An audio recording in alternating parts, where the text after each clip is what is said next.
Global cues बहुत मिले जुले या नेगेटिव साइड देखने मिले। और अब यूएस मार्केट्स में भी मानसी बात करें तो लेबर डेटा तो कमज़ोर आया, लेकिन एक हैरान वाली बात है कि जो अनाउंसमेंट आया उसके बाद वही डिपार्टमेंट के चीफ को फायर कर दिया डोनाल्ड ट्रंप। तो इतना ज़्यादा जो स्टोरी है, ठीक है, ग्लोबल क्यूज नेगेटिव एक साइड, लेकिन अगर आपका खुद का इकोनॉमिक्स डिपार्टमेंट में किसी को आप निकाले उस डेटा पे तो ऑफ कोर्स इंस्टेबिलिटी देखने मिलती है। इसके कारण भी आई थिंक डॉलर थोड़ा वीक भी हो रहा है। ज़रा बताएं क्या चल रहा है। वो द वीकेंड इतना एक्शन आया, वही एक ही आदमी है जो एक्शन देता है, वो है डोनाल्ड ट्रंप। तो ज़रा बताएं। That's right. और इंस्टेबिलिटी और साथ साथ ये भी नज़र आता है कि इन इटसेल्फ जो डिसीजन मेकर है उसके डिसीजंस कितने खतरनाक हो सकते हैं। और यूएस की ही अगर बात करें, यूएस एडमिनिस्ट्रेशन में अंदर ही ऐसे सलाहकार, ऐसे इकोनॉमिस्ट हैं जो कि ट्रंप की ये डिसीजंस जो हैं, इन डिसीजंस को भी नकारते हैं, उनके अगेंस्ट हैं। और ऑल इन ऑल यूएस की इकोनॉमी के लिए ये जो इस तरह के डिसीजंस ले रहे हैं डोनाल्ड ट्रंप, वो इन अ वे काफ़ी फ्रजाइल है और आने वाले दिनों में यूएस की इकोनॉमी पर इसका असर पड़ सकता है। ये वहाँ के नागरिक और ट्रंप एडमिनिस्ट्रेशन के जो सलाहकार हैं, जो एक्सपर्ट्स हैं, वो भी इस चीज़ को मान रहे हैं। लेकिन चलिए अमेरिकी बाजार से ही शुरुआत कर लेते हैं। विदेशी बाजार का सेटअप ऑल इन ऑल आपके सामने रख लेते हैं। अमेरिकी बाजार में फ्राइडे सेशन में कमजोरी हावी होती हुई नजर आई थी। कमजोर आर्थिक आंकड़े रहे और साथ साथ टैरिफ से जुड़ी चिंताएं भी थी जो कि बाजार को काफी हद तक वॉलेटाइल बना रही थी। डाउ जोन्स में लगातार 5 सेशंस में गिरावट है। गिरावट इंटैक्ट रही। शुक्रवार के सेशन में भी जब क्लोज हुआ तो करीब 542 अंकों की बिकवाली थी। नैस्डैक में 2 सेशंस की बिकवाली जारी रही शुक्रवार को, वहां पर भी ऑलमोस्ट 500 पॉइंट्स की गिरावट और एस में भी 100 अंकों की गिरावट के साथ तो मेजर इंडेक्सेस वहां पर टूट कर रहा बिकवाली का दबाव झेलते हुए नजर आए। स्मॉल कैप इंडेक्स रसेल 2000 में 2% से ज्यादा की कमजोरी देखने को मिली और साथ साथ AWS क्लाउड ग्रोथ में सुस्ती की चिंता से अमेजॉन का शेयर जो है 8% टूटा। देखिए न्यूज फ्लोज वहां भी है। भारतीय बाजार में जिस तरह के अर्निंग्स का सीजन है उसी तरह यूएस के मार्केट्स में भी अर्निंग्स सीजन चल रहा है और अर्निंग सीजन के साथ साथ ये इतनी ज्यादा ग्लोबल अनिश्चितताएं हैं। अगर डोनाल्ड ट्रंप जो डिसीजंस ले रहे हैं उसका असर अक्रॉस दी ग्लोब मार्केट्स पर पड़ रहा है तो खुद यूएस के मार्केट्स पर भी पड़ ही रहा है और वो नजर भी आ रहा है, तस्वीर साफ होती हुई। यूएस में नॉन फार्म पेरोल सिर्फ 73,000 बढ़ता हुआ दिखा जो कि अनुमान से काफी कम है। इकोनॉमिक इंडिकेटिव एक्शन, वहां पर जो आर्थिक आंकड़े हैं उसका भी असर है जो कि पड़ता हुआ दिख रहा है, जो कि नजर आया। भारत, ताइवान और साथ ही कनाडा पर टैरिफ की नई दरों से सेंटिमेंट कमजोर होते हुए दिखे हैं। नेगोशिएशन टेबल पर बातचीत होगी, ये तमाम है बातें, लेकिन इस वक्त ये जो on the face of it decisions लिए हैं उससे तक कमजोर यूएस मार्केट्स के भी हुए हैं। सितंबर की पॉलिसी में यूएस फेड दरों में कटौती की उम्मीद घटी है। यूएस फेड एफओएमसी की तरफ से जो रेट अनाउंसमेंट्स आए थे उसके बाद जेरोम पावेल की कमेंट्री, ये तमाम चीजें भी थी जो कि मार्केट पर रिफ्लेक्ट होती हुई देखने को मिली। और बीएलएस चीफ जिसकी आपने बात की, Bureau of Labor Statistics commissioner Erika McEntarfer को निकाला गया है और डोनाल्ड ट्रंप की तरफ से इस तरह के काफी सारे डिसीजंस और इसके रिपल इफेक्ट्स भी, रिपरकशंस भी जो हैं वो आगे देखने को मिलते हैं। लेकिन यस, ये ताज़ा एक डेवलपमेंट होता हुआ देखने को मिला है। ट्रंप के टैरिफ के चलते अमेरिका की इकोनॉमी में सुस्ती है, ये वहाँ के जानकारों का लगातार बयान भी आता हुआ दिखा है और चक शूमर की तरफ से ये ताज़ा बयान है जिस पर आपको नजर रखनी चाहिए। और यही नहीं, इसके अलावा भी कई सारे बयान और वहाँ से काफ़ी सारे टेकअवेज हैं जिस पर हम लगातार नजर बनाए हुए हैं। एशियाई बाजार और साथ ही रशिया और यूक्रेन युद्ध में तनाव जो है उसकी स्थिति बढ़ती हुई नजर आ रही है। एशियाई बाजार इस वक्त सुबह सुबह मिले जुले स्टांस दिखा रहे हैं। अगर आप देखेंगे all in all Asian markets में गिफ्ट निफ्टी की तरफ से सबसे पहले इम्प्लाइड ओपन आज 7 बजे, जब सबसे पहले हमने बातचीत की शुरुआत की तब ऑलमोस्ट 60 अंकों की बढ़त थी। इस वक्त भी ऑलमोस्ट 60 पॉइंट्स की गेन्स हैं। जापान के बाजार निक्केई में 750 अंकों की गिरावट है। कॉस्पी में फ्लैट ट्रेंड देखने को मिला है। अन्य संकेतों की अगर बात करें, बाजार के बॉन्ड डील से लेकर करेंसी की चाल, कच्चे तेल का हाल और बुलियन मार्केट, प्रेशियस मेटल्स की अगर बात करें तो सितंबर में ओपेक प्लस देशों में उत्पादन बढ़ाने के फैसले से कच्चा तेल ऑलमोस्ट 0.5% डिक्लाइंस दिखा रहे हैं, $69 बैरल ब्रेंट क्रूड। और घरेलू बाजार में भी करीब 3-4% की गिरावट है। कॉमेक्स पर गोल्ड में हमने हल्की सी तेजी देखी है। चांदी में जैसे कि तैसे कामकाज है, लेकिन हाँ 1,10,000 रुपए के पास सपाट ट्रेंड देखने को मिला है। 1,14,000 तक के लेवल्स भी चांदी देख चुके हैं और वहां उन्हीं स्तरों के आसपास लेकिन फ्लैट कामकाज देखने को मिला जरूर है, जिस पर हमें नजर रखनी चाहिए। प्रेशियस मेटल्स, कच्चे तेल की चाल और साथ ही बेस मेटल्स पर लगातार हमारे कमोडिटी से भी बातचीत हम करते हैं। यूएस 10 ईयर बॉन्ड यील्ड 4% और डॉलर इंडेक्स 98-99 के लेवल्स के आसपास ट्रेंड करता हुआ। ऑल इन ऑल विदेशी बाजार जो है मिले जुले हैं, टुवर्ड्स साइडवेज एक्शन भी कह सकते हैं। भले ही गिफ्ट निफ्टी की तरफ से मजबूती है, लेकिन एशियाई बाजार मिले जुले हैं और साथ साथ यूएस के मार्केट्स की कमजोरी जो फ्राइडे सेशन की थी उसे भी हम नकार नहीं सकते। लेकिन चलिए अब ग्लोबल फ्रंट पर तो ये सब टेकअवेज हैं, लेकिन भारतीय बाजार के लिए आज नए हफ्ते की शुरुआत कैसी होगी ये समझने की कोशिश करते हैं। विदेशी संस्थागत निवेशक और घरेलू संस्थागत निवेशक की तरफ से आंकड़े कैसे आए हैं ये समझने की कोशिश करते हैं और फिर आपके लिए स्ट्रैटेजी बनाते हैं आज के लिए। सबसे पहले एफआईएस और डीआईएस के आंकड़े जो हैं वो आपके स्क्रीन पर आ जाएंगे। लगातार 10th सेशन जबकि एफआईएस की तरफ से बिकवाली जारी है। 3,366 करोड़ की बिकवाली का आंकड़ा 1 अगस्त यानी फ्राइडे सेशन के डेटा पॉइंट्स में आता हुआ दिखा एफआईएस की तरफ से। डीआईएस अभिषेक 3,187 करोड़ की खरीदारी कर रहे हैं। लगातार ये जिस तरह से एफआईएस की बिकवाली का दौर जारी है, 10th सेशन एफआईएस की बिकवाली का है, तो 20वां सेशन है कि डीआईएस बाजार को संभाल रहे हैं और खरीदारी कर रहे हैं। शुरुआत एफआईएस डीआईएस के एक्शन के साथ, उसके बाद आगे स्ट्रैटेजी पर भी बातचीत होगी। बताएं मानसी, गुड मॉर्निंग। देखिए, ऐसा लग रहा है कि नहीं एफआईएस के जो आंकड़े हैं ना, मतलब कुछ दिनों के लिए उसको हम चर्चा करना ही छोड़ दें, क्योंकि कुछ नया तो हो नहीं रहा है। लगातार हम ये देख रहे हैं कि वहां पर एफआईएस की बिकवाली चल रही है, लॉन्ग होल्डिंग लगातार नीचे जा रही है। और एफआईएस कैसे बाजार में एंट्री करें, क्यों करें, इसको लेकर भी कोई ना पुख्ता रीजंस भी तो नहीं है, क्योंकि आप देखिए अर्निंग का सपोर्ट आ नहीं रहा है। अगर हम सेक्टर्स देखें अगर तो आईटी वीक है, ऑयल एंड गैस वीक है, मेटल वीक है, कैपिटल गुड्स वीक है, कैपिटल मार्केट वाले शेयर भी कमजोरी दिखा रहे हैं। कहां पर स्ट्रेंथ है? स्ट्रेंथ दिख रही है अगर हम देखेंगे तो कंजम्पशन वाले खेमे में थोड़ी स्ट्रेंथ है और थोड़ी बहुत स्ट्रेंथ हम फार्मा में देख रहे हैं। हालांकि फार्मा का भी सेंटिमेंट हमने देखा पिछले हफ्ते नेगेटिव हो गया, क्योंकि ट्रंप ने बातचीत की, दवाओं के दाम घटाने के आदेश भी दे दिए, तो सारे के सारे फार्मा शेयर भी भरभरा के टूट गए। तो वो एरियाज नहीं है जहां पर एफआईएस के लिए ना कोई बहुत अच्छी चीज एक्साइटिंग निकल के आ रही हो। 38 नतीजे तो बीत गए हैं, लेकिन अभी तक जो पिक्चर है कोई ऐसा नहीं कि बहुत अच्छी बन रही हो कि नहीं स्ट्रेंथ है, अर्निंग का सपोर्ट आ रहा है। तो एफआईएस को क्या चाहिए? एफआईएस को चाहिए अर्निंग्स, अच्छी अर्निंग्स, मतलब अर्निंग्स ग्रोथ चाहिए, जो कि बाजार के लिए अभी मिसिंग है। और हम देख रहे हैं कि देखिए आप शुक्रवार को भी 3,000 करोड़ रुपए की ना सिर्फ कैश में बिकवाली का आंकड़ा है, आप अगर सारे के सारे एफआईएस रिलेटेड जो भी डेटा देखेंगे ना, स्टॉक फ्यूचर्स में 1,800 करोड़ रुपए की सेलिंग है। इंडेक्स ऑप्शंस की बात करें तो वहां पर 3,500 करोड़ रुपए की सेलिंग है। इंडेक्स फ्यूचर्स की बात करें तो 3,800 करोड़ रुपए की सेलिंग है।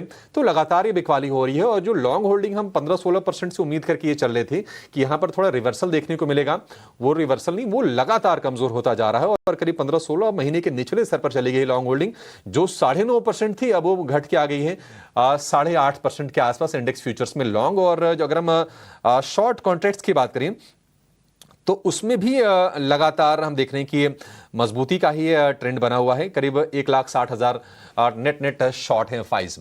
तो एफआईएस की तरफ से कह सकते हैं कुछ भी पॉजिटिव नहीं है मानसी, और ये एक चिंता का विषय है। ये चीज भारतीय बाजार को परेशान भी कर रही है, क्योंकि ये सिर्फ डीआईएस के भरोसे आप अगर अपने लेवल को सस्टेन कर पा रहे हैं तो वो भी कह सकते हैं कि एक बड़ी जीत है।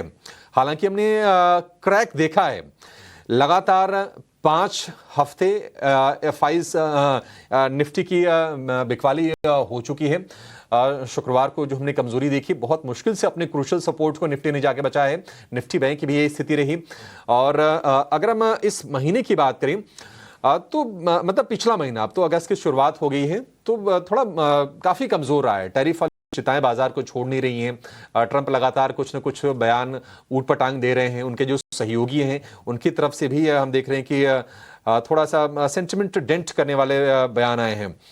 ट्रंप के एक सहयोगी हैं और स्टीफन मिलर टॉप उनके सलाहकार हैं। उन्होंने भारत पर आरोप लगाया है कि भारत सीधे तौर पर यूक्रेन युद्ध को फंड कर रहा है। अब देखिए इतने अजीबोगरीब से स्टेटमेंट आ रहे हैं, मतलब ना सिर्फ ट्रंप, उनके बाकी जो क्लोज जो सलाहकार हैं उनकी तरफ से भी अजीबोगरीब, मतलब बेबुनियाद टाइप के आरोप लग रहे हैं। तो थोड़े से ना सेंटिमेंट वीक हैं और एफआईएस इसलिए थोड़े कॉशियस हैं, थोड़ी दूरी बनाए हुए हैं। अब ये देखना होगा कि नहीं कब लौटते हैं।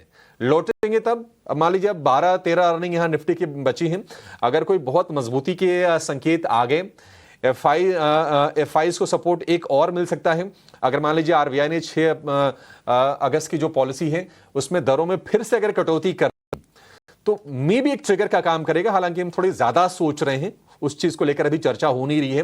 कुछ डेटा है जो सजेस्ट कर रहे हैं कि ऐसा शायद संभव है, लेकिन अभी आगे के आगे देखेंगे। फिलहाल तो चीज ये है कि एफआईज की तरफ से बिल्कुल सपोर्ट नहीं है, डीआईज बाइंग कर रहे हैं। डीआईज की होल्डिंग भी लगातार बढ़ रही है और लगातार 20वें सत्र में जैसा कि आप बता भी रही थी कि उन्होंने बाइंग की है, तो डीआईज का सपोर्ट है, घरेलू फंड्स बाई कर रहे हैं, लेकिन एफआईज और रिटेल दोनों बाजार से थोड़ी दूरी बनाते हुए दिख रहे हैं।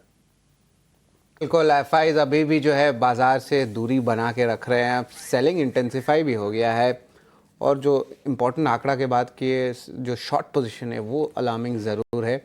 लेकिन अब जो है अभिषेक, निफ्टी के क्या इंपॉर्टेंट लेवल्स रहने वाले हैं? देखिए ओवरऑल जो है थोड़ी सी शॉर्ट बिल्डअप की जो है सिग्नल्स देखने मिले। कल के ट्रेडिंग सेशन में भी देखे, जो फ्राइडे की ट्रेडिंग सेशन था, माफ़ करिएगा, डेज लो के आसपास बंद हुआ था, ऑलमोस्ट 24,565 लेवल्स पे।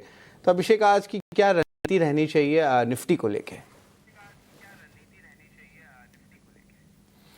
शरद, गुड मॉर्निंग। देखिए, निफ्टी में 2 साल के बाद लगातार हमने 5 हफ्ते की स्ट्रेट गिरावट देखी है।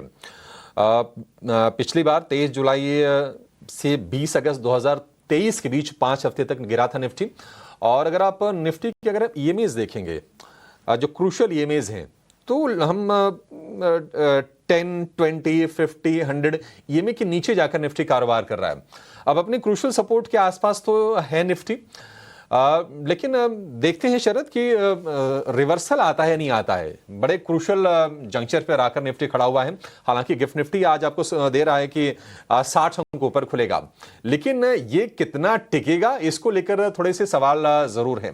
24,688 ये लेवल आपको अपने स्क्रीन पर दिख रहे होंगे। लेकिन जो बड़ी जो चिंताएं हैं, अगेन वही टैरिफ को लेकर अनसर्टेनिटी है, ट्रंप के स्टेटमेंट्स को लेकर तनाव है, जियोपॉलिटिकल बाजार के लिए कंसर्न्स कायम है। पुतिन ने कह दिया है कि वो शांति वार्ता तो जारी रखेंगे यूक्रेन के साथ, लेकिन युद्ध नहीं रोकेंगे। तो ये सारी चीजें थोड़ी थोड़ी परेशान करेंगी। हालांकि अच्छी चीज ये हुई कि क्रूड का थोड़ा सपोर्ट आपको मिल सकता है। कच्चा तेल आ गया है $70 के नीचे। डॉलर इंडेक्स थोड़ा सा वीक हुआ है, 99 के आसपास है डॉलर इंडेक्स। तो इक्का दुक्का चीजें ठीक हुई हैं, लेकिन जो बड़ी चीजें बेहतर चाहिए बाजार को ना, वो अभी तक भी मिसिंग है। अर्निंग्स, मतलब अगर हम शुक्रवार को देखें या फिर ओवर द वीकेंड देखें, तो ऐसी कोई बहुत स्ट्रांग नहीं आए हैं वेटेज के लिहाज से या फिर बड़ी कंपनीज के, जो बाजार के कह सकते हैं कि मोमेंटम को चेंज करें। अब ये ट्रंप ने क्या किया, ये 7 अगस्त तक की मोहलत तो भारत को दे दी है टैरिफ के लिए। अब 7 अगस्त से पहले क्या होगा? क्या कोई डील निकल के आएगी? क्या कोई सहमति बनेगी? क्या ट्रंप का टोन थोड़ा सा डाउन होगा? ये बहुत ही अनिश्चित सा माहौल है। तो रिकवरी अगर आती भी है ना, तो उसके टिकने की मुझे गुंजाइश थोड़ी सी ना कम दिख रही है। निफ्टी की अगर हम बात करें तो 24,450 मुझे लगता है कि ये एक अहम सपोर्ट के तौर पर काम कर सकता है। अगर यहाँ से घूमना है तो फिर निफ्टी के लिए आप इसको सपोर्ट मान के चलिए। 24,800 ये एक रेजिस्टेंस का लेवल है। अब 24,800 के अगर ऊपर जाए तो ही आप कह सकते हैं कि जो वीकनेस बाजार में है ना, उसके रिवर्सल की आप उम्मीद करके चल सकते हैं। अदरवाइज ये 350-400 अंकों के आसपास की रेंज रहेगी। बाजार में जो लोग गिरावट पर खरीदारी करनी चाहते हैं, आज का सत्र मतलब थोड़ा ठीक है।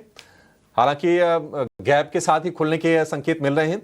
और शरद, मैं आपको एक इंटरेस्टिंग डेटा बताऊं कि बाजार कितना ज्यादा हम कह सकते हैं कि इन्वेस्टर या फिर ट्रेडर कॉशियस हैं, बाजार कितना ज्यादा वोलेटाइल है या फिर अनिश्चित है। पिछले महीने यानी कि जुलाई में 16 या 17 ट्रेडिंग सेशंस ऐसे थे जब निफ्टी ने गैप अप या गैप डाउन ओपनिंग दी है। यानी कि बड़ा ट्रेडर के लिए ना मुश्किल टाइम रहा है। आप एंटिसिपेट करके, मान लीजिए अगर आपको पता भी है तो आप ट्रेड लेंगे कैसे, और ड्यूरिंग द डे भी काफी ज्यादा वोलेटिलिटी हो रही है। तो ये है कि ये बाजार ऐसा है ना कि ओवर ट्रेडिंग तो बिल्कुल अवॉइड करनी चाहिए, ओवर ट्रेडिंग से बचना चाहिए। पोजीशंस को थोड़ा सा कम रख के हल्के हाथों से आप ट्रेड कीजिए, जो मौके मिले स्टॉक स्पेसिफिक रहने का अभी भी समय है। एक बड़ा इवेंट सामने खड़ा है आरबीआई की पॉलिसी का। देखते हैं कि क्या दरें फिर से घटती हैं। हालांकि कई सारे एक्सपर्ट्स ये कह रहे हैं कि एक्सपोर्टर को थोड़ा ये टैरिफ के चलते नुकसान होने की आशंका है।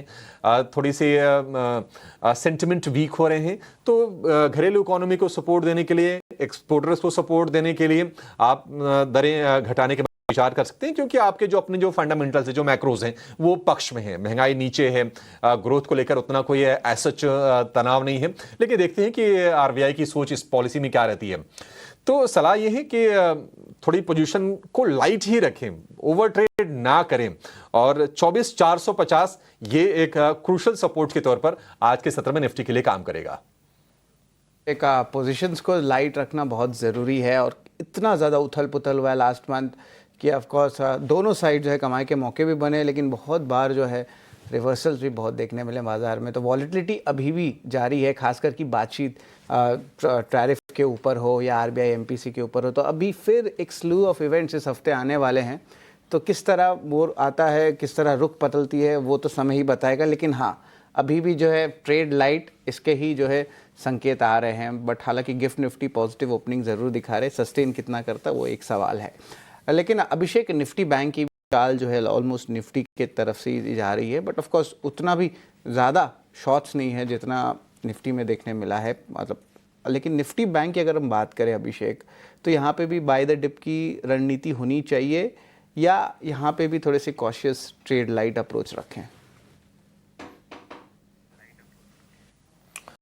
निफ्टी बैंक में डिप को बाय कर सकते हैं शरद, लेकिन यह है कि देखिए सेंटिमेंट थोड़े से ना वीक साइड पर है। एफआईज के चलते टैरिफ को लेकर अनिश्चितता है। हालांकि निफ्टी बैंक में ऐसा कोई दिक्कत नहीं है, लेकिन एक चीज़ आपको ध्यान में रखना चाहिए कि पिछला महीना जो बीता है निफ्टी बैंक के लिए, ये एक साल में सबसे छोटी रेंज रही है। 57,000 के ऊपर निफ्टी बैंक अटेम्प्ट कर रहा था, 56,000 की अब नीचे आके हम देख रहे हैं कि निफ्टी बैंक कारोबार कर रहा है। कुछ बड़े जो शेयर हैं अगर आप देखेंगे तो नतीजे थोड़े से ना मिक्स्ड बैग रहे हैं। आईसीसी बैंक के नंबर अच्छे थे। एचडीएफसी बैंक की बात करें तो उसमें कॉर्पोरेट एक्शन के चलते हमने शेयर को सपोर्ट लेते हुए देखा। 2,000 रुपए के शेयर 2,000 रुपए के ऊपर टिका हुआ है। और हमारे जो एक्सपर्ट्स हैं उनकी तरफ से जो स्टेटमेंट्स भी आ रहे हैं ना, वो आईसीसी और एचडीएफसी बैंक पर भरोसा लगातार जता रहे हैं। तो निफ्टी बैंक के लिए ऐसा कोई दिक्कत नहीं है। लेकिन यह है कि शुक्रवार के सत्र में हमने देखा था कि 56,000 के ऊपर गया जरूर था, वहां पर टिक नहीं पाया था। लेकिन आज के सत्र में मुझे लग रहा है कि 55,500 ये एक सपोर्ट के तौर पर काम करेगा, और 56,000 56,200 ये एक रेजिस्टेंस के तौर पर काम करेगा। निफ्टी बैंक मुझे लगता है कि गिरावट पर बाइंग के लिए एक मौका बन सकता है, और निश्चित तौर पर निफ्टी से बेहतर मौके निफ्टी बैंक में बनेगा। वो मैं इसलिए कह रहा हूं, देखिए इस हफ्ते क्या है कि आरबीआई की पॉलिसी भी होने वाली है, और पॉलिसी से पहले हम देख सकते हैं कि जो रेट सेंसिटिव जो स्टॉक्स हैं, थोड़ा सा हो सकता है कि उसमें मोमेंटम बिल्ड हो एक्सपेक्टेशन के चलते। अब क्या होगा अब ये पता नहीं। बाजार यहां से कैसे रिकवर होगा इसके बारे में अंदाजा लगाना बड़ा मुश्किल है।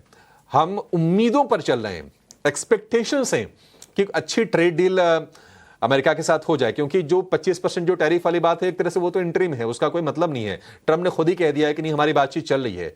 तो अगर उस मोर्चे पर सहमति बनती है, जो कि अगेन हमारी उम्मीदें हैं कि ऐसा हो जाए। दूसरी चीज ये है कि फाइज अब गिर के काफी ज्यादा 8.5% उनकी लॉन्ग होल्डिंग रह गई है, काफी ज्यादा शॉर्ट है, बहुत बेरिश है। क्या एफआईज शॉर्ट कवरिंग करेंगे? करनी चाहिए। अपॉर्चुनिटी भी एफआईज को देखनी चाहिए भारत के बाजारों में। मतलब वैसी कोई बहुत बड़ी ऐसी कोई पैनिक वाली या फिर कोई डरने वाली स्थिति नहीं है भारत के बाजार में। हाँ, जो अर्निंग ग्रोथ की हम उम्मीद करके चल रहे हैं थोड़ी सी सबड्यूड जरूर है, लेकिन बाकी आपके जो फंडामेंटल्स है, इकोनॉमी की जो स्ट्रेंथ है वो अच्छी है। यहां पर घटती हुई ब्याज दरें हैं, आरबीआई का पूरी तरह से हम सपोर्ट देख रहे हैं। सरकार का स्टांस भी क्लियर है कि नहीं वो ग्रोथ ओरिएंटेड है, केपेक्स हो रहा है, तो तमाम अच्छी चीजें हैं। लेकिन अब हम एक्सपेक्टेशंस पर आगे चीजें ठीकी हैं कि यहां से किस तरह की चीजें होती हैं एफआईज के फ्रंट पर, टैरिफ के फ्रंट पर, वो भारतीय बाजारों का यहां से मूड डिसाइड करेगी। तो अगला 4-5 सत्र, या फिर कह सकते हैं कि ये हफ्ता 7 तारीख से पहले देखते हैं क्या कुछ होता है और क्या एफआईज शॉर्ट कवरिंग यहां से करते हैं। वो चीज देखने वाली होगी। अच्छी चीज क्या हो रही है भारतीय बाजार के लिए, एक और चीज मैं बता देता हूं। देखिए अमेरिकी बाजारों में गिरना ना, वो कह सकते हैं कि थोड़ी सी ना आपको सपोर्ट करने का काम करेगी। 5 सप्ताह की लगातार डाउ जोन्स की गिरावट हो गई है, क्योंकि हमने लगातार बैक टू बैक वहां पर S&P 500 नेस्डेक को हाइज बनाते हुए देखा। डाउ भी रिकॉर्ड हाई से थोड़ी दूर रह गया था। लेकिन ये भी टैरिफ को लेकर अनिश्चितताएं, थोड़े से कमजोर आर्थिक आंकड़े अमेरिका में, वहां से FIs का थोड़ा मोह भंग करेंगे। और मे भी एक सिनेरियो बन सकता है भारत में थोड़ा से अपने फंड्स को डिप्लॉय करें। बट ये सारी चीजें हमारी कैलकुलेशन उम्मीदों पर है। देखते हैं कि आगे आंकड़े किस तरह के फॉर्म होते हैं और किस तरह के कदम निकल के आते हैं टैरिफ को लेकर, ट्रेड डील को लेकर, और उस पर टिकी हैं सारी की सारी चीजें। बिल्कुल अनसर्टेनिटीज बढ़ते जा रही है डोमेस्टिकली में। RBI MPC मीट में क्या जो है अपडेट आने वाला है, क्या वो सपोर्ट करने वाले एक्सपोर्टर्स को, एक और रेट कट आएगा, या उनकी कमेंट्री क्या रहेगी लिक्विडिटी पे। ग्लोबली क्यूज़ में देखिए टैरिफ की जो है डेवलपमेंट्स आ रही है। US यूक्रेन का अगर कोई टेंशन है रशिया का, तो उस पर भी US की कमेंट्री पे भी नज़र है।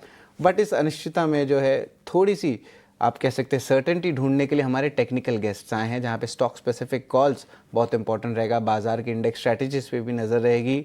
सो इस अनसर्टेनिटी को थोड़ा दूर करने के लिए हमारे साथ जुड़ रहे अमरदेव सिंह एंजल वन से। गुड मॉर्निंग अमरदेव जी, ज़रा बताएं बाजार की क्या पोजीशनिंग लग रही है और क्या ट्रेड लेना चाहिए। अगर मैं एज अ ट्रेडर आता हूं, अगर इंट्राडे बेसिस हुआ या पोजिशनल हुआ, तो उस पर ज़रा अपनी राय बताएं। निफ्टी बैंक की क्या सा सेटअप लग रहा है आपको? Very good morning. और देखिए मैं काफी समय से नेगेटिव साइड में ही हूँ, मतलब इन द सेंस कि आई बीन सेइंग कि सेल ऑन रैलीज रहना चाहिए, बिकॉज जो टेक्निकल इंडिकेटर्स हैं from a short term perspective, क्योंकि ट्रेडर जो है वो देखिए वो बाई साइड सेल साइड दोनों रहता है depending upon the trend and the direction और द न्यूज फ्लो। तो कहीं ना कहीं निफ्टी में यदि मैं देखूं तो Nifty is approaching important support levels. अभी जैसे 24,550 560 के आसपास है, बट नीचे 24,400 एक काफी क्रूशियल सपोर्ट जोन है। तो और फ्राइडे को भी हम लोगों ने सेलिंग देखी, उससे पहले हम लोगों ने कंसोलिडेशन देखा 3-4 दिन। तो जिन लोगों ने उस समय लॉन्ग किया होगा, नाउ दे आर कॉट। तो अभी मार्केट्स जो हैं वो जरा इसी तरह से वोलाटाइल रहेंगे और हायर लेवल्स पे हमें सेलिंग देखने को मिलेगी till the time we don't see consolidation. अब जो सपोर्ट लेवल, यदि मैं इंटरमीडिएट टर्म की बात करूं या लॉन्ग टर्म ट्रेंड की बात करूं, तो जो मेजर सपोर्ट जोन है दैट इज समवेयर अराउंड 24,200 से 400 का जोन। तो यदि ये 400 क्रैक करता है तो इसमें 100-200 पॉइंट की करेक्शन आप निफ्टी में देख सकते हैं। अब मैं आता हूं बैंक निफ्टी पे। तो बैंक निफ्टी की बात करूं तो बैंक निफ्टी में भी अब थोड़ी बहुत सेलिंग प्रेशर तो जरूर दिख रही है। कंसोलिडेशन था, लेकिन ये 25,000 यदि मैं देखूं तो 55,600 के आसपास फिलहाल है। और जो क्रूशियल सपोर्ट जोन आएगा बैंक निफ्टी का, वो अब सीधा 25,000 से 25,200 का, जो 300-400 पॉइंट नीचे बैंक निफ्टी को सपोर्ट है। और मैं ये मानता हूं कि हायर लेवल्स पे फिर यहाँ सेलिंग प्रेशर देखने को मिलेगी until unless RBI पॉलिसी में कुछ ऐसा निकल के आता है which the markets have not factored in. On the upside यदि मैं बात करूं तो सबसे पहले निफ्टी की बात करूं तो निफ्टी में अब 24,750 800 एक इमीडिएट जोन ऑफ रेजिस्टेंस है, मतलब वहां जाएगा तो एक सेलिंग प्रेशर हमें देखने को मिलेगी। और बैंक निफ्टी की बात करूं तो 56,200 का एक रेजिस्टेंस जोन है। और हालांकि जो टेक्निकल इंडिकेटर्स हैं वो अभी भी एक्सट्रीमली नेगेटिव हैं, हालांकि वो ओवरसोल्ड में है तो एक बाउंस बैक एक्सपेक्ट की जा सकती है, बट कुछ टेक्निकल इंडिकेटर्स बहुत नेगेटिव होने के कारण जो जो बाउंस बैक हो रही है वो सस्टेन नहीं कर पा रहा है। तो you have to be careful on the buying side. यदि आप बाइंग साइड में रहते हैं तो you should get out as soon as you make some money, but you should definitely have stop loss. और जो ट्रेंड है शॉर्ट टर्म वो अभी भी नेगेटिव है and quite negative. Short term negative ज़रूर है, लेकिन सेल ऑन राइज की जो है रणनीति आ रही है अमरदेव जी की तरफ से। और अब पुलकित हमारे साथ जुड़ने वाले हैं, जहाँ पे और थोड़ी डिटेल में जो है FNO सेगमेंट की बात करने वाले। लेकिन उसके पहले अमरदेव जी अपने पिक्स बता दें, क्या रहेंगे इस मार्केट में पिक्स आपके? तो एक तो हॉस्पिटल सेक्टर से है मेट्रोपोलिस हेल्थ केयर। तो यदि हम मेट्रोपोलिस हेल्थ केयर की बात करें तो इसने मार्केट्स को डिफाई किया। मार्केट्स में जो करेक्शन हम लोगों ने देखी है उसके बावजूद भी ये स्टॉक जो है इसमें एक अच्छी खासी रैली हम लोगों ने देखी है और वॉल्यूम्स भी काफी सिग्निफिकेंट है। तो यदि मैं सबसे पहले टेक्निकल ट्रेंड की बात करूं तो trend is strong on the long term में तो मैं बोलूंगा कि इट्स मोर और less neutral with a positive bias, but intermediate term trend is very strong और उसमें कहीं कोई मोमेंटम की डिक्लाइन नहीं है। और short term trend is also I would से स्ट्रांग, उसमें थोड़ी ट्रेंड स्ट्रेंथ की डिक्लाइन है, but still it is an opportunity. तो करंट लेवल्स पे या टुवर्ड्स 2030 के आसपास इसमें बाइंग की जा सकती है। तो ये एक स्टॉक है जिसमें आप बाइंग कर सकते हैं और इसमें स्टॉप लॉस जो है वो 1987 का रहेगा और टारगेट 2093 का रख सकते हैं। और सेकंड जो स्टॉक है दैट इज कांसाई नेरोलैक। इसमें ऑलरेडी हम लोगों ने एक मेजर करेक्ट देखा है ऑलमोस्ट फ्रॉम 300 लेवल्स टू 220 और अभी एक डबल बॉटम फॉर्मेशन भी इसमें हुआ है। और यदि मैं देखूं तो इंटरमीडिएट टर्म ट्रेंड पॉजिटिव तो मैं नहीं बोलूंगा but neutral to positive, slight positive bias के साथ है। और शॉर्ट टर्म में also it is started moving up. Currently ये 250 लेवल्स के आसपास है, तो इसमें एक बाइंग अपॉर्चुनिटी बन सकती है for an upside target of 269 and a stop loss of 237। बिल्कुल कांसाई नेरोलैक पे भी नज़र रखेंगे। टारगेट प्राइस 269, स्टॉप लॉस 237 का। चलिए अब हमारे साथ प्रशांत सावंत जुड़ रहे हैं। गुड मॉर्निंग प्रशांत, बताएं आपके क्या रहेंगे टेक्निकल पिक्स? जी वेरी गुड मॉर्निंग। एक्चुअली अगर हम देखें तो मार्केट में कोई डायरेक्शन नहीं है, हम एक रेंज में काम कर रहे हैं, ना हम एक तरफा ब्रेक डाउन कर रहे हैं ना ब्रेकआउट कर रहे हैं। मुझे लग रहा है कि ऐसे वक्त में थोड़े ट्रेड्स कम रखना एक बेहतर अप्रोच होगा। इसमें मुझे एक स्टॉक जो डिसेंट लग रहा है, सेक्टर सपोर्ट भी है, वो होगा आईटीसी। यहाँ पे अगर हम देखें तो हम करीबन 416 के आसपास क्लोज हुए। मुझे लग रहा है ऑलमोस्ट 200 दिनों के एवरेज के करीब। मुझे लग रहा है यहाँ पे एक स्लाइटली पोजिशनल अप्रोच रख के 408 स्पॉट क्लोजिंग बेसिस का स्टॉप लॉस रखना चाहिए और करीबन 435 440 तक के पोजिशनल टारगेट्स रखने चाहिए। ठीक है, 440 रुपए तक की पोजिशनल टारगेट्स होंगे आईटीसी में प्रशांत जी की तरफ से। प्रशांत जी, अमरदेव जी, गुड मॉर्निंग, बहुत शुक्रिया आपका समय देने के लिए। कुछ और शेयरों पर आपसे थोड़ी देर में चर्चा करेंगे, लेकिन ज़रा जो वायदा के जो आंकड़े हैं उनसे क्या संकेत मिल रहे हैं इसको ज़रा थोड़ा बारीकी से समझ लेते हैं। हमारे सहयोगी पुलकित रोज एनालिसिस करते हैं कि उन आंकड़ों से उसको इंटरप्रेट कैसे करें। पुलकित, गुड मॉर्निंग, बताइए क्या आंकड़े हैं और कहाँ पर आपकी नज़र गई है वायदा बाजार में? Good morning Abhishek ji. आंकड़े देखे जाएं तो थोड़े से नरमी की तरफ ही है और वही हमारी स्क्रीन भी दर्शा रही है कि चार्ट पे थोड़ी सी नरमी देखी गई थी। तो फ्राइडे के ट्रेडिंग सेशन के बाद क्या स्थिति रही उस पर बात करते हैं। इंडिया विक्स की वैल्यू 11.98 लगभग 12 के आसपास है। बहुत ज़्यादा ऐसी कोई वॉलेटिलिटी बढ़ के नहीं आई है। वहीं अगर मैं पुट कॉल रेशो की बात करूं, ये वीकली के लिए है, मतलब निफ्टी के लिए ये वीकली पुट कॉल रेशो है, तो ये लगभग 0.57 के आसपास है, जो कि ये पहुंचने वाला है ओवरसोल्ड की तरफ। वहीं अगर मैं बैंक निफ्टी की बात करूं तो 0.86 है, ये अभी थोड़ा कंफर्टेबल रेंज में, उतना ओवरसोल्ड की तरफ नहीं गया है। वहीं अगर मैं निफ्टी के इंडेक्स फ्यूचर्स की बात करूं तो जो चेंज इन ओपन इंटरेस्ट आया है वो लगभग 8.34% का आया है और जो एक्टिविटी थी वो शॉर्ट बिल्डअप की देखी गई और इसी कारण हमने देखा भी था कि जो लास्ट का आधा एक घंटे का सेशन था फ्राइडे को, वहाँ पर थोड़ी सी गिरावट हमने दर्ज की थी। वहीं अगर हम हाईएस्ट ओपन इंटरेस्ट की बात करें तो पुट में 2 स्ट्राइक प्राइस है जहां पर हाईएस्ट ओपन इंटरेस्ट देखा गया। एक है 24,200 और लगभग उतना ही 23,500 के ऊपर भी देखा गया। कॉल में 25,000 के ऊपर हाईएस्ट ओपन इंटरेस्ट है। मतलब ये जो 2 पुट के स्ट्राइक प्राइसेस है, यहाँ पे एक सपोर्ट जैसा हम मान सकते हैं और कॉल में वही 25,000 के आसपास रेजिस्टेंस हम कह सकते हैं। बैंक निफ्टी की ओर देख लेते हैं तो बैंक निफ्टी में जो चेंज इन ओपन इंटरेस्ट है वो लगभग 16% का देखा गया और यहाँ पे भी थोड़ा सा शॉर्ट बिल्डअप की ही एक्टिविटी देखी गई है। हाईएस्ट ओपन इंटरेस्ट की बात करें तो पुट और कॉल दोनों में ही ये 57,000 की स्ट्राइक प्राइस के ऊपर बना हुआ है। एफआई की लॉन्ग पोजीशन, जैसा कि अभी अभिषेक जी बता भी रहे थे, कि लगभग 8.5% पे आ गई। ये पिछले कुछ 2-3 महीने में सबसे कम है, जितना मुझे याद है कि इतनी कम लॉन्ग पोजीशन गई नहीं है। तो अब ये देखना होगा कि यहाँ से थोड़ा सा एक हमको शॉर्ट कवरिंग को लेके अपमूव मिलता है कि नहीं। हो सकता है वो एमपीसी की कमेटी के जो बयान है उससे आ जाए या कोई और न्यूज़ से आ जाए, बट हो सकता है अगर इतना ओवरसोल्ड मार्केट है तो एक छोटा मोटा अपमूव देख लें। लेकिन वहीं अगर ऊपर जाएं तो 24,800 के आसपास हमको एक रेजिस्टेंस मिल जाएगा। एफएनओ बैन में बात कर लेते हैं तो सिर्फ एक शेयर है अभी, पीएनबी हाउसिंग, ये, और इसके अलावा अभी और कोई सा भी शेयर एफएनओ बैन में नहीं है। और डीआई लॉन्ग पोजीशन लगभग 66.85% के उपास है। तो जी ये था एफएनओ का डेटा कि फ्राइडे की ट्रेडिंग सेशन के बाद कैसा क्या बनता है। इसमें अगर कुछ भी बदलाव आएगा तो हम दर्शकों को दिन के दरमियान सूचित कर देंगे। ठीक है, शुक्रिया पुलकित इस अपडेट के लिए। तो थोड़ा सा ओवरसोल्ड टेरिटरी में है बाजार, और आज संकेत रिलेटिवली थोड़े से बेहतर हैं क्योंकि 60-62 अंक ऊपर खुलने की संकेत दे रहा है गिफ्ट निफ्टी। यूएस फ्यूचर्स में भी थोड़ी रिकवरी आ रही है शुक्रवार की पिटाई के बाद। देखते हैं कि बाजार में जो तेजी आती है वो कितनी टिक पाती है, टिकने को लेकर सवाल है। अपने एक और एक्सपर्ट को जुड़ लेते हैं, हमारे साथ जुड़ गए हैं जियोजित फाइनेंशियल के गौरांग शाह। गौरांग सर, बहुत शुक्रिया आपका समय देने के लिए। गौरांग सर, मार्केट में यहां से तेजी को लेकर उम्मीदें क्या हैं आपके हिसाब से? अब ट्रिगर क्या बनेगा? अगर बाजार को यहां से चलना है तो सपोर्ट कहां से आएगा? बहुत बहुत धन्यवाद अभिषेक भाई, आपका सभी को प्रणाम और शुभ प्रभात हमारे तरफ से। देखिए, तेजी आना तो मेरे ख्याल से अभी उम्मीद न रखे तो ही अच्छा है। बाजार में स्थिरता है, मेरे ख्याल से ये सबसे ज्यादा जरूरी है अभिषेक, क्योंकि निरंतर लगातार खबरों को लेकर के बाजार में थोड़ी बहुत कमजोर परिस्थिति खड़ी हो गई है।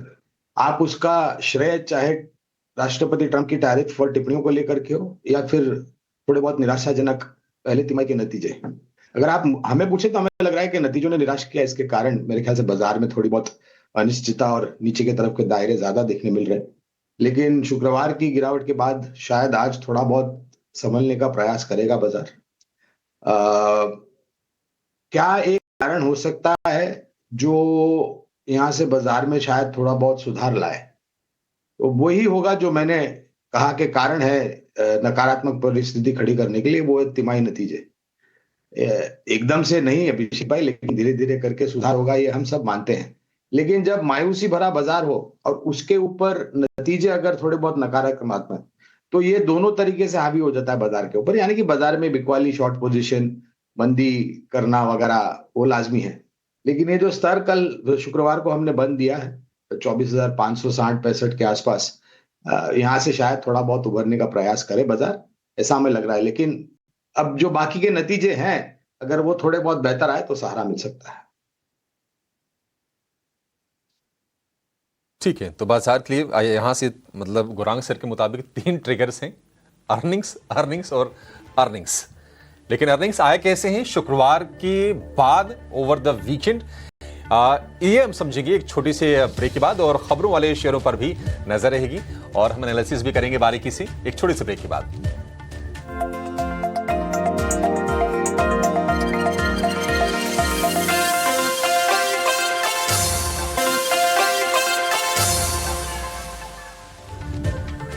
ब्रेक के बाद आपका फिर से स्वागत है पावर ट्रेड में। और चलिए अब ये जान लेते हैं कि नतीजे कैसे आए हैं बाजार बंद होने के बाद, यानी कि शुक्रवार की क्लोजिंग से लेकर अब तक के, और कौन सी खबरें हैं जिनके चलते आज हम शेयरों में एक्शन देखेंगे। शरद के पास है पूरी लिस्ट। शरद, बताइए आज कहां फोकस रहेगा? आईटीसी ने भी कुछ खास हमने देखा है, उम्मीदें नहीं जगाई हैं। फेडरल बैंक के नतीजे तो काफी वीक लग रहे हैं, बताइए क्या पिक्चर रही है? अभिषेक, पूरे जो नतीजे देखने मिल रहे हैं, ऐसा कुछ वाव या बहुत स्ट्रॉन्ग अर्निंग्स नहीं देखने मिला है। लार्ज कैप्स में भी हमने चेक किया तो म्यूटेड सेट ऑफ जो है अर्निंग्स ब्रॉडर इंडेसेस में भी देखने मिल रहे हैं। एक एक करके हम आपको बताते हैं। आईटीसी के मिले जुले नतीजे आए हैं। सिगरेट बिजनेस हालांकि एस्टिमेट से बीट किया है परफॉर्मेंस, और कंपनी ने जो है early signs of recovery Indian urban markets में वो कहे हैं। अर्निंग्स को अगर डिस्काउंट कर दे तो टेक्निकल एनालिस्ट के जो है बहुत बुलिश नज़रिया बन रही है आईटीसी के तरफ से, और नेवरदलेस गाइडेंस अच्छा आया है, तो एक रिकवरी अच्छी देखने मिल सकती है स्टॉक में आज। फेडरल बैंक कमज़ोर नतीजे, स्लिपेजेस और क्रेडिट कॉस्ट बढ़ गए हैं। एक एमएफआई सेगमेंट में बढ़ा है और दूसरा जो है बिजनेस ऑफ बैंकिंग बीयूबी सेगमेंट जिसे कहते हैं उसमें बढ़ा है। एसेट क्वालिटी में भी डिटोरिएशन देखने मिली है। वही एबीबी इंडिया की बात करें तो कमज़ोर नतीजे आए हैं अक्रॉस द काउंटर्स, और इम्पोर्टेंटली बोर्ड ने अप्रूवल दी है कि Holi own subsidiary robotics business के लिए जो है वो शुरू करने वाले हैं। एलआईसी हाउसिंग फाइनेंस की बात करें तो मिले जुले नतीजे आए हैं। निम्स गाइडेंस हालांकि उन्होंने मेंटेन कर रखा है 2.6 to 2.8% रहेगा विद साल 2026 के लिए। देखिए पैट में लगभग 21% का साल दर साल उछाल देखने मिला है। टाटा पावर 3-4 म्यूटेड क्वार्टर्स के बाद इस बार एक अच्छी परफॉर्मेंस दी है कंपनी ने। उड़ीसा डिस्कॉम्स के लॉसेस कम हुए हैं और बिजनेस में जो प्रोडक्ट मिक्स है सोलर मैन्युफैक्चरिंग का, उसके चेंज के बदौलत जो है ऑपरेटिंग मार्जिन्स में एक अच्छी उछाल देखने मिली है। एबिडा मार्जिन लगभग 221 basis points year on year basis पे उछाल देखने मिला है। तो स्ट्रॉन्ग सेट ऑफ नंबर्स आए हैं। डिलीवरी की भी बात करें तो सारे पैमाने पे रेवेन्यू, पैट, मार्जिन सारे ही सेगमेंट्स को जो है एनालिस्ट एस्टिमेट ने बीट किया और पार्सल रेवेन्यू सेगमेंट में 10% का रेवेन्यू ग्रोथ और वॉल्यूम ग्रोथ देखें तो 14% का देखने मिला है। तो स्टॉक में ऑलरेडी एक अच्छी रैली हमने हाल ही में देख भी ली थी। ऑयल इंडिया ओएनजीसी के लिए पार्शली नेगेटिव न्यूज़ फ्लो है। पिछले 3-4 सेशन में इन स्टॉक्स में जो अच्छी तेज़ी भी देखने मिली थी। ओपेक प्लस मेंबर्स ने जो एग्री किया है कि एक और बड़ा प्रोडक्शन जो है हाइक ये करने वाले सितंबर के महीने में। लगातार 3 दिन से ब्रेंट क्रूड गिरावट देखने मिला है, $69 प्रति बैरल के लेवल्स में आया है। तो स्लाइट नेगेटिव इनके लिए ज़रूर है। एक रिवर्स ट्रेड भी बन रहा है। टेक्सटाइल स्टॉक्स लीजिए, मरीन स्टॉक्स लीजिए, फूड स्टॉक्स लीजिए, ये सारे स्टॉक्स जो है डोनाल्ड ट्रंप के जो टैरिफ इम्पोजिशन आई थी 25% की, उसके कारण इन स्टॉक्स में बड़ी गिरावट देखने मिली थी लास्ट वीक। अब जो है बातचीत शुरू हो गई है एक्सपोर्ट्स हाउसेस के साथ, काउंसिल्स के साथ, गवर्नमेंट के पास भी जा रहे हैं। जिस तरह कोई फाइनेंशियल असिस्टेंस मिले या अफोर्डेबल क्रेडिट मिले तो इसमें जो है एक रिकवरी इन सेगमेंट्स में आज देखने मिल सकती है। टोरेंट फार्मा की बात करें तो जीरो ऑब्जर्वेशंस आए यूएसएफडीए जरिए उनके आंध्र प्रदेश के मैन्युफैक्चरिंग फैसिलिटी में, स्टॉक के लिए पॉजिटिव रहेगा। और आखिर में रेलटेल कॉर्पोरेशन पे भी नजर रखेंगे जहां पे इनको 166 करोड़ रुपीस का ऑर्डर आया है बीएसएनएल से, तो ये भी सपोर्टिव रहेगा। बट लार्जली नेट नतीजे कहेंगे तो मिक्स्ड ही आए हैं, उतना कुछ खास आउट परफॉर्मेंस नहीं देखने मिला है। लेकिन चलिए इन नतीजे के अलावा ब्रोकरेजेस की क्या जो है इम्पैक्ट एनालिसिस है अर्निंग्स पे या नॉन अर्निंग्स पे, उस सारे लिस्ट जो है हमें आशीषा बताएंगे। आशीषा बताएं। बिल्कुल, जैसे आपने बताया नतीजे मिले जुले ही रहे हैं और ऐसे ही नतीजे आईटीसी के भी आए, जिसके चलते ब्रोकरेज हाउसेस का नज़रिया भी काफ़ी डिवाइडेड है। मोतीलाल ओसवाल ने खरीदारी की राय बरकरार रखी है। 500 रुपये प्रति शेयर का लक्ष्य आईटीसी पर दिया है। नुवामा और जेफरीज की भी खरीदारी की राय 540 रुपये प्रति शेयर का लक्ष्य नुवामा, 535 जेफरीज और ओवरवेट की रेटिंग मॉर्गन स्टैनली ने दी है 500 रुपये प्रति शेयर लक्ष्य के साथ। याद रखिए जैसे मैंने बताया नतीजे मिले जुले थे, लेकिन सिगरेट वॉल्यूम का फिगर जो आया है वो अनुमान से काफ़ी बेहतर रहा है आईटीसी के लिए। एचएसबीसी, सिटी और आईसीआईसीआई सिक्योरिटीज तीनों ने खरीदारी की राय बरकरार रखी है और 450 से 510 रुपये प्रति शेयर के बीच इनके टारगेट प्राइसेस है। इसके अलावा फेडरल बैंक एनटी की रिपोर्ट आई है। याद रखें फेडरल बैंक के नतीजे काफ़ी कमज़ोर थे इस तिमाही में, फिर भी उन्होंने खरीदारी की राय बरकरार रखी है। टारगेट प्राइस 250 था, वो बढ़ाकर 240 रुपये प्रति शेयर का कर दिया है। उनका मानना है कि क्रेडिट कॉस्ट हायर साइड पे थे, जिसके चलते अर्निंग्स कमज़ोर नजर आए। लोन ग्रोथ भी काफ़ी कमज़ोर था। रिटेल और कॉर्पोरेट क्रेडिट में कमज़ोरी दिखी, जिसके चलते लोन ग्रोथ काफ़ी कमज़ोर नजर आया। गोदरेज प्रॉपर्टीज एवेंडिस की रिपोर्ट आई है। उन्होंने बिकवाली की राय बरकरार रखी है। पहले 1850 का लक्ष्य था, अब घटाकर 1750 रुपये प्रति शेयर का कर दिया है। यहाँ पर उनका मानना है कि प्री सेल्स अगले 2-3 सालों तक अच्छे रह सकते हैं। हायर बेस था, उसके बावजूद उनका नज़रिया अभी भी हालांकि काफ़ी कॉशियस है। 1700 रुपये प्रति शेयर का लक्ष्य उन्होंने गोदरेज प्रॉपर्टीज़ पर दिया है। लास्ट में यूपीएल की भी बात करेंगे। एंटी की रिपोर्ट है। खरीदारी की राय और टारगेट प्राइस 730 रुपये प्रति शेयर का यूपीएल पर दिया है, जो पहले 710 था। उनका मानना है कि परफॉर्मेंस सबड्यूड था, लेकिन मैनेजमेंट ने अभी भी FY26 की अपनी गाइडेंस मेंटेन करी है और उन्होंने FY26 और 27 के एस्टिमेट्स 13 और 10% से घटाए हैं। तो अभी 730 रुपये प्रति शेयर का लक्ष्य यूपीएल पर यह रिपोर्ट आती हुई एंटी की, जिसके चलते यूपीएल के स्टॉक में भी आज एक्शन नजर आ सकता है। ये तमाम रिपोर्ट्स हैं जिसके चलते आज हम शेयरों में एक्शन देखेंगे। एक एक करके इस पर आगे हम थोड़ी विस्तार से चर्चा भी करेंगे। लेकिन चलिए नतीजे जो आए हैं उन पर पहले राय लेते हैं अपने एक्सपर्ट से। प्रशांत जी, एक बार टाटा पावर पर आपसे व्यू चाहिए, क्योंकि टाटा पावर के नंबर अच्छे आए हैं। रेवेन्यू, प्रॉफिट दोनों में बढ़ोतरी है, मार्जिन इंप्रूव किया है। और जो अच्छी चीज़ है कि जो रिन्यूएबल्स वाला जो सेगमेंट है उसके अगर हम प्रॉफिट की बात करें तो वो ऑलमोस्ट डबल हो गया है। तो एक की एरिया जहां पर गवर्नमेंट का फोकस भी है और कंपनी भी उसको काफ़ी गंभीरता से काफ़ी समय से ले रही है।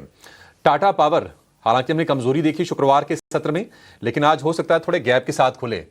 क्या गैप के बावजूद भी खरीदना है टाटा पावर को?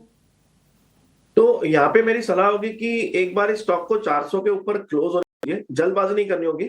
400 के ऊपर क्लोज हो जाए, 390 के स्टॉप लॉस से खरीद सकते हैं एक दिन बाद, और करीबन 425 430 तक के टारगेट भी एक्सपेक्ट कर सकते हैं।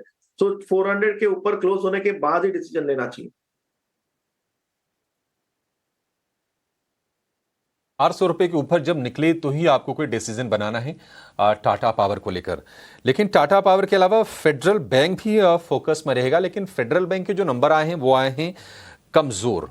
एक तो मैनेजमेंट की जो गाइडेंस है आगे मार्जिन को लेकर वो थोड़ी सी वीक साइड पर है।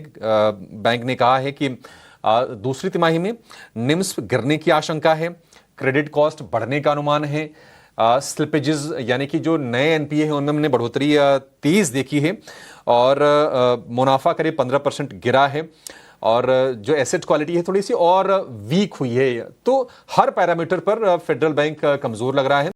हमने जो क्लोजिंग देखी है 196 की देखी है। हालांकि एनटी की जो रिपोर्ट आई है, एनटी का कहना है कि नहीं 240 रुपए तक ये शेयर जा सकता है। खरीदारी की राय उन्होंने बरकरार रखी है। देखते हैं कि आज शेयर की शुरुआत कैसी होती है, लेकिन वीक ओपनिंग के ही संकेत हैं। अमरदेव जी, फेडरल बैंक शुक्रवार को हमने गिरावट देखी है और आज हो सकता है कि फिर से हम रिपीट टेलीकास्ट देखें। आपकी राय क्या होगी शेयर को लेकर? देखिए, फेडरल बैंक के बारे में बात करूं तो आपने सही कहा कि इसमें एक अच्छी करेक्शन हम लोग पहले से ही देख चुके हैं। ऑलमोस्ट फ्रॉम 215 से अभी 195 96 के आसपास फिलहाल ये ट्रेड करता हुआ दिख रहा है। आज एक वीक ओपनिंग भी हो सकती है, और इसमें जो क्रूशियल सपोर्ट जोन है वो 185 190 का है। बिकॉज यदि मैं इसको थोड़ा सा जाके देखूं तो मई सेकेंड वीक में इसने 183 का एक लो बनाया था। तो 180 190 I would say is a major support zone. Long term में भी वहां सपोर्ट आ रहा है, वहां से एक पुल बैक एक्सपेक्ट कर सकते हैं, बट वो पुल बैक ज्यादा सस्टेन नहीं करेगा। हायर लेवल्स जो अब 205 210 जो है वो इंपॉर्टेंट रेजिस्टेंस जोन होगा। तो मैं ये मानता हूं कि फिलहाल इसमें एंटर ना करें, let the stock consolidate before making fresh entry. So यहाँ पर वॉच लिस्ट में रखा जाए और नई एंट्री से तो दूर रहने की राय। अगर पोजीशन है तो उस पोजीशन को इंटैक्ट रखें, और मार्केट में किस तरह से रिएक्ट करते हैं ये stock in particular federal bank, इस पर एक नज़र रखेंगे और उसके बाद इसे रिविजिट कर एक्सपर्ट से उनकी राय भी वापस लेने की कोशिश रहेगी। लेकिन दो और स्टॉक्स हैं जो कि फोकस रेडार पर रहेंगे, महिंद्रा एंड महिंद्रा और एसएमएल ईसुजू। एक अधिग्रहण हुआ है जिसके चलते एमएनएम ने एसएमएल ईसुजू में करीब 59% का हिस्सा जो है उसका अधिग्रहण किया है, और अब जो है रीब्रांडिंग भी होती हुई दिखेगी इस अधिग्रहण के तहत, और नया नाम और नई रीब्रांडिंग होगी एसएमएल महिंद्रा के नाम से। मैनेजमेंट में भी बदलाव की खबर आती हुई दिखी है, इसे हमने हमारी खबरों वाले शेयर्स में भी एड अप किया है। विनोद सहाय जो है वो नए एग्जीक्यूटिव चेयरमैन बनेंगे आफ्टर द लेटेस्ट डेवलपमेंट। उसके साथ साथ वेंकट श्रीनिवास जो है वो सीईओ और एग्जीक्यूटिव डायरेक्टर का पद संभालेंगे। सो इन दोनों स्टॉक्स पर नजर। और एमएनएम का स्टॉक हमने देखा था 1.5% के डाउन ट्रेंड्स थे जरूर फ्राइडे सेशन में। प्रशांत, देखते हैं आपसे जानना चाहेंगे, न्यूज फ्लो का तो इम्पैक्ट है जो कि नजर आएगा भी शायद बाजार खुलने के साथ साथ, लेकिन आपकी राय टेक्निकल चार्ट्स पर क्या होगी? Good morning. Good morning Mansi. अगर हम एमएनएम की तरफ देखें तो हम एक 3100 की क्रूशियल लेवल के ऊपर डेफिनेटली ट्रेड कर रहे हैं, बट मैं यहाँ पे एक कंडीशनल अप्रोच रखूंगा। वो इसलिए रखूंगा कि जो 20 दिनों की एवरेज है वो करीबन 3180 के आसपास प्लेस है। तो मेरी सलाह होगी कि इसको 3185 80 के ऊपर खरीदने के लिए, और यहाँ पे स्टॉप लॉस रखेंगे करंट लेवल यानी 3155 3155, लेस देन 1% रिस्क होगी। और वहां से जो स्विंग हाइस बने थे करीबन 3250 3330, इसको हम एक टारगेट मान के चल सकते हैं, बट कंडीशनल बाय कीजिए और क्लियर स्टॉप लॉस मेंटेन कीजिए ताकि रिस्क बहुत कम रहे। तो चलिए इस राय पर और स्टॉक के मूवमेंट पर बाजार खुलने के साथ साथ नजर रहेगी। लेकिन एक स्क्रीन पर आप ब्रेकिंग इस वक्त देख रहे हैं अडानी पोर्ट्स को लेकर। दरअसल इनके वॉल्यूम्स के डेटा आते हुए दिखे हैं। जुलाई में कंटेनर वॉल्यूम, कार्गो वॉल्यूम्स में बढ़ोतरी सालाना आधार पर हुई है। कंटेनर वॉल्यूम में 22% की बढ़ोतरी on year on year basis, ये डेटा पॉइंट्स आते हुए दिखे हैं। और साथ साथ जुलाई के महीने में ही इनके कार्गो वॉल्यूम्स में भी 8% की बढ़ोतरी की राय 8% की बढ़ोतरी के डेटा पॉइंट्स आते हुए देखने को मिले हैं on year on year basis. Last trading session में ऑफ कोर्स बाजार में वॉलेटाइल मूव्स थे और उसी के चलते स्टॉक्स में मूवमेंट हमने देखी थी डाउनसाइड की तरफ। लेकिन ये न्यूज़ फ्लो है और आज बाजार खुलने के साथ उम्मीद पूरी है कि इस न्यूज़ का एक इम्पैक्ट जो है अडानी पोर्ट्स के चार्ट पर भी देखने को मिलेगा। फिलहाल कार्गो वॉल्यूम और कंटेनर वॉल्यूम के जो डेटा हैं वो सालाना आधार पर बढ़त दिखा रहे हैं। 22% की कंटेनर वॉल्यूम में बढ़ोतरी देखने को मिली है और कार्गो वॉल्यूम्स में भी बढ़त ही नजर आई है, 8% की ऑलमोस्ट। एक क्विक टेक अडानी पोर्ट्स पर जानना चाहेंगे और ये हम जानेंगे हमारे टेक्निकल एक्सपर्ट और फंडामेंटल एक्सपर्ट से भी पूरी राय आगे रहेंगे बाजार पर और इन तमाम स्टॉक्स पर। फिलहाल एक छोटे से ब्रेक के लिए रुकना होगा, आप बने रहें।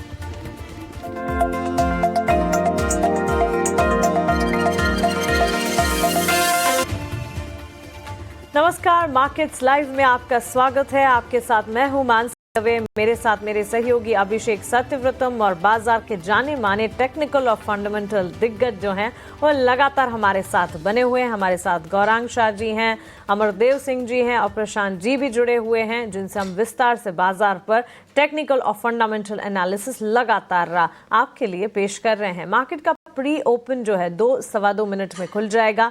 9:08 के आसपास जो है लेवल सेटल होते हुए दिखेंगे। हाँ, फ्राइडे सेशन में भारतीय बाजार की तस्वीर कमजोर रही, लेकिन इस सुबह उम्मीद ये है कि भारतीय बाजार में एक मजबूत शुरुआत शायद होती दिखे, क्योंकि नतीजों के फ्रंट पर जो एक्शंस आ रहे हैं, जो तमाम नंबर्स आए हैं, वहां से थोड़ा सपोर्ट है। एफआईएस की बिकवाली है, लेकिन डीआईएस लगातार बाजार को संभाले हैं।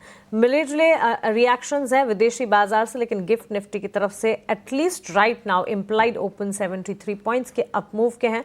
एशियाई बाजार मिले जुले हैं। तो चलिए उम्मीद के साथ चलेंगे कि भारतीय बाजार आज जब खुले तो मजबूती का दौर दिखाएं।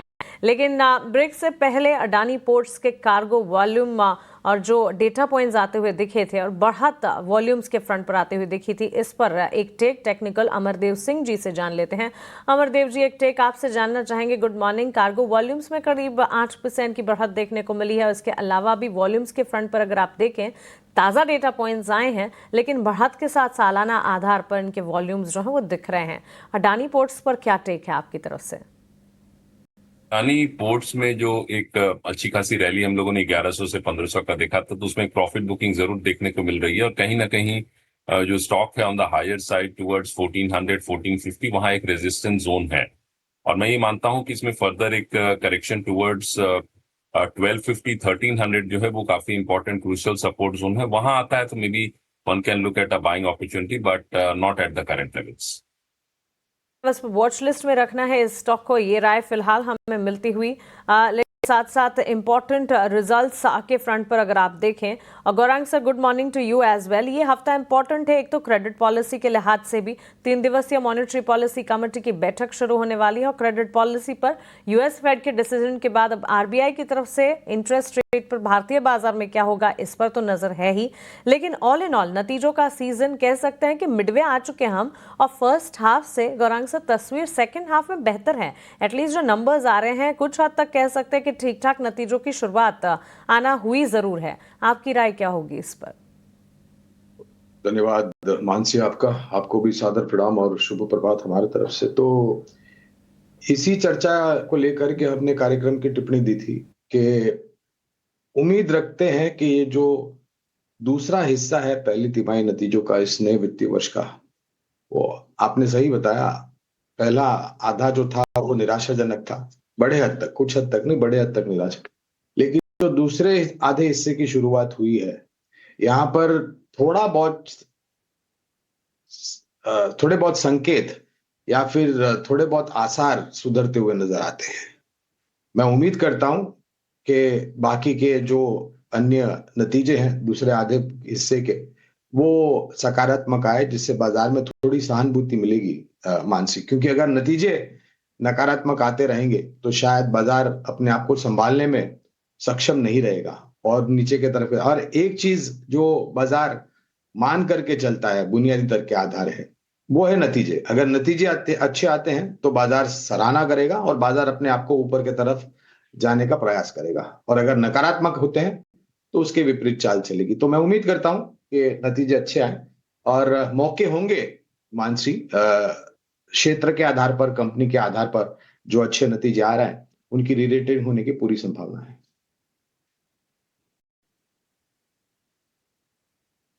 उम्मीद हम ये भी करेंगे कि बाजार पर थोड़ा महादेव भी अपनी कृपा करें। आज सावन का आखिरी सोमवार भी है और फिर से थोड़ा सा धार्मिक माहौल बना हुआ है देश में।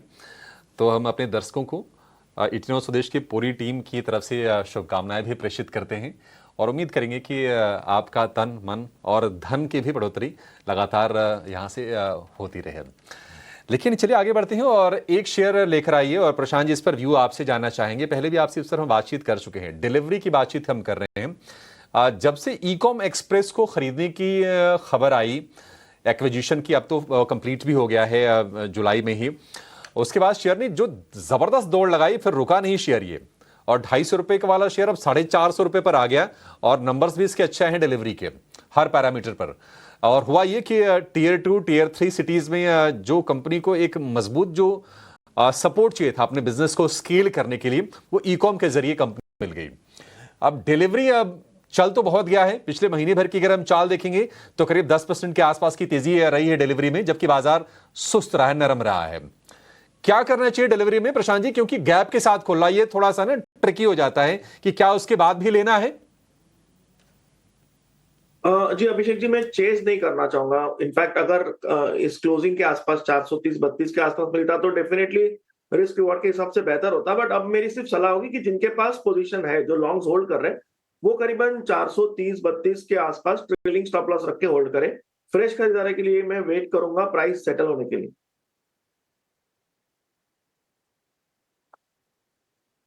फ्रेश खरीदारी के लिए थोड़ा इंतजार करेंगे, चेज नहीं करना है, चल बहुत गया है और ऑलरेडी ये गैप के साथ खुला है। 450 रुपए के आसपास की ओपनिंग होगी डिलीवरी की।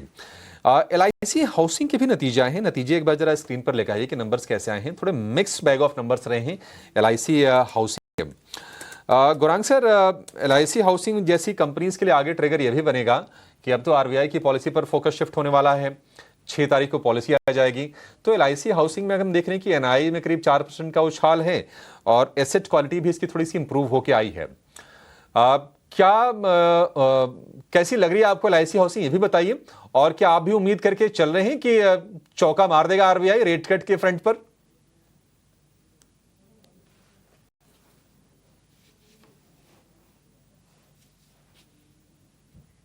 गौरांग सर,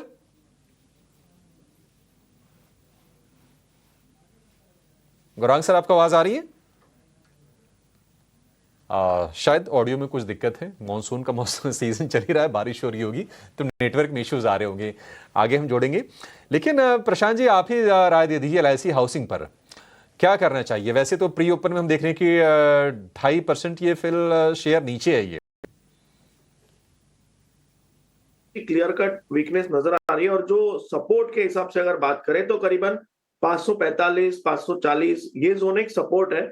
मुझे लग रहा है कि ये भी अगर ब्रेक हो तो वीकनेस और बढ़ सकती है।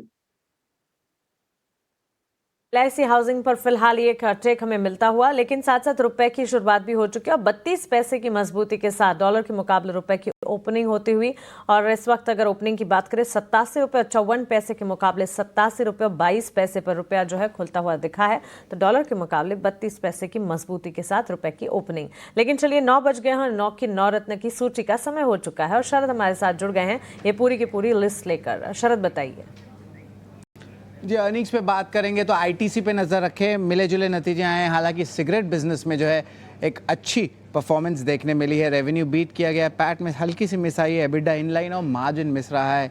कंपनी की गाइडेंस की बात करें तो अर्ली साइंस ऑफ रिकवरी आपको अर्बन मार्केट्स देखने मिल रही है और ये एक टाइप से बाजार के लिए पॉजिटिव देखने मिल सकता है। खास करके जो अर्बन कंजम्पशन डिमांड है उस पे जो है नज़र रहने वाली है और ये विजिबल भी थी इस क्वार्टर में। तो ITC के लिए नेट नेट पॉजिटिव है। वही फेडरल बैंक की बात करें तो यहाँ पे कमज़ोर नतीजे आए हैं, स्लिपेज और क्रेडिट कॉस्ट जो है ये बढ़ गए हैं MFI सेगमेंट में और बिजनेस बैंकिंग सेगमेंट में भी जो है वीकनेस बड़ा देखने मिला है। एसेट क्वालिटी में भी डिटोरिएशन आई है।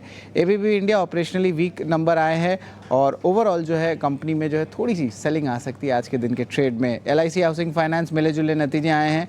हालांकि निम्स गाइडेंस देखें तो 2.6 to 2.8% जो FY26 के लिए इन्होंने रखा है।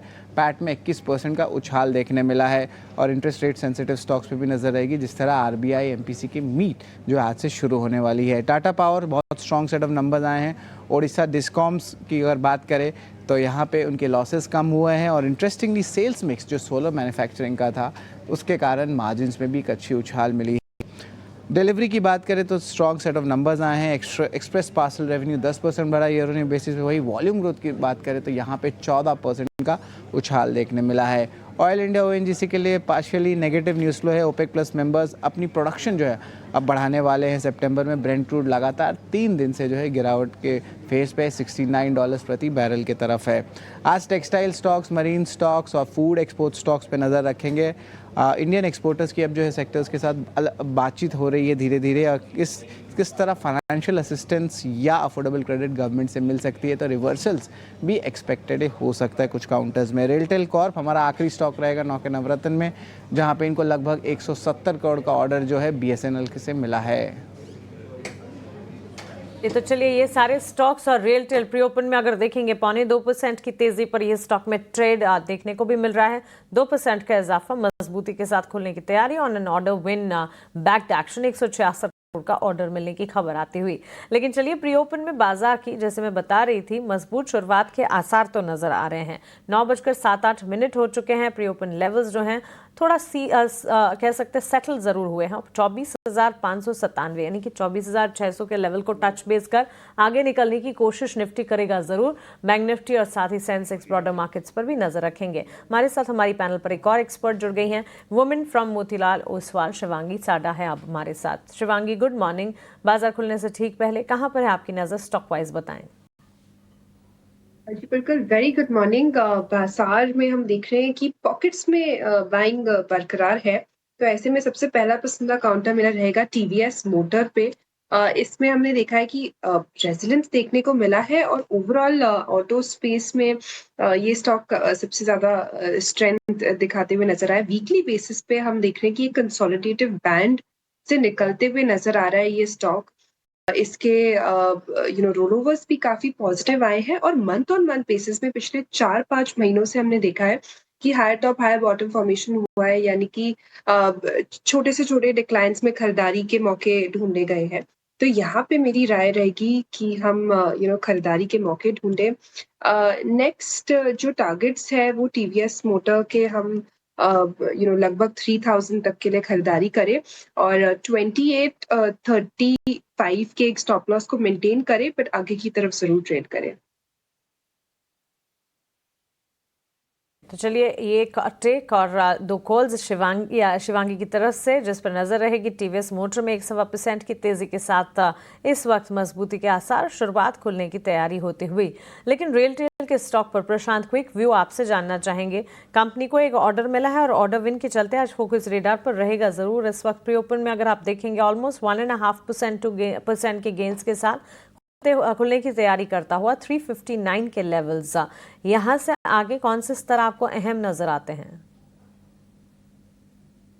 स्ट्रक्चर इसका देखा जाए तो वीक है और मुझे लग रहा है कि जो भी पुल बैक आएगा करीबन टुवर्ड्स 200 डेमा, वहां से भी वीकनेस आ सकती है। तो मैं इसमें वेट करूंगा। इनफैक्ट मेरी सलाह होगी कि जो लॉन्ग्स है उनको 335 से ट्रेल करें और अगर 380 385 लेवल्स नजर आए तो एक बार एग्जिट करने के बारे में सोचें। स्ट्रक्चरल ब्रेकडाउन है, कोई भी पुल बैक होगा उसमें एग्जिट करने की सलाह होगी।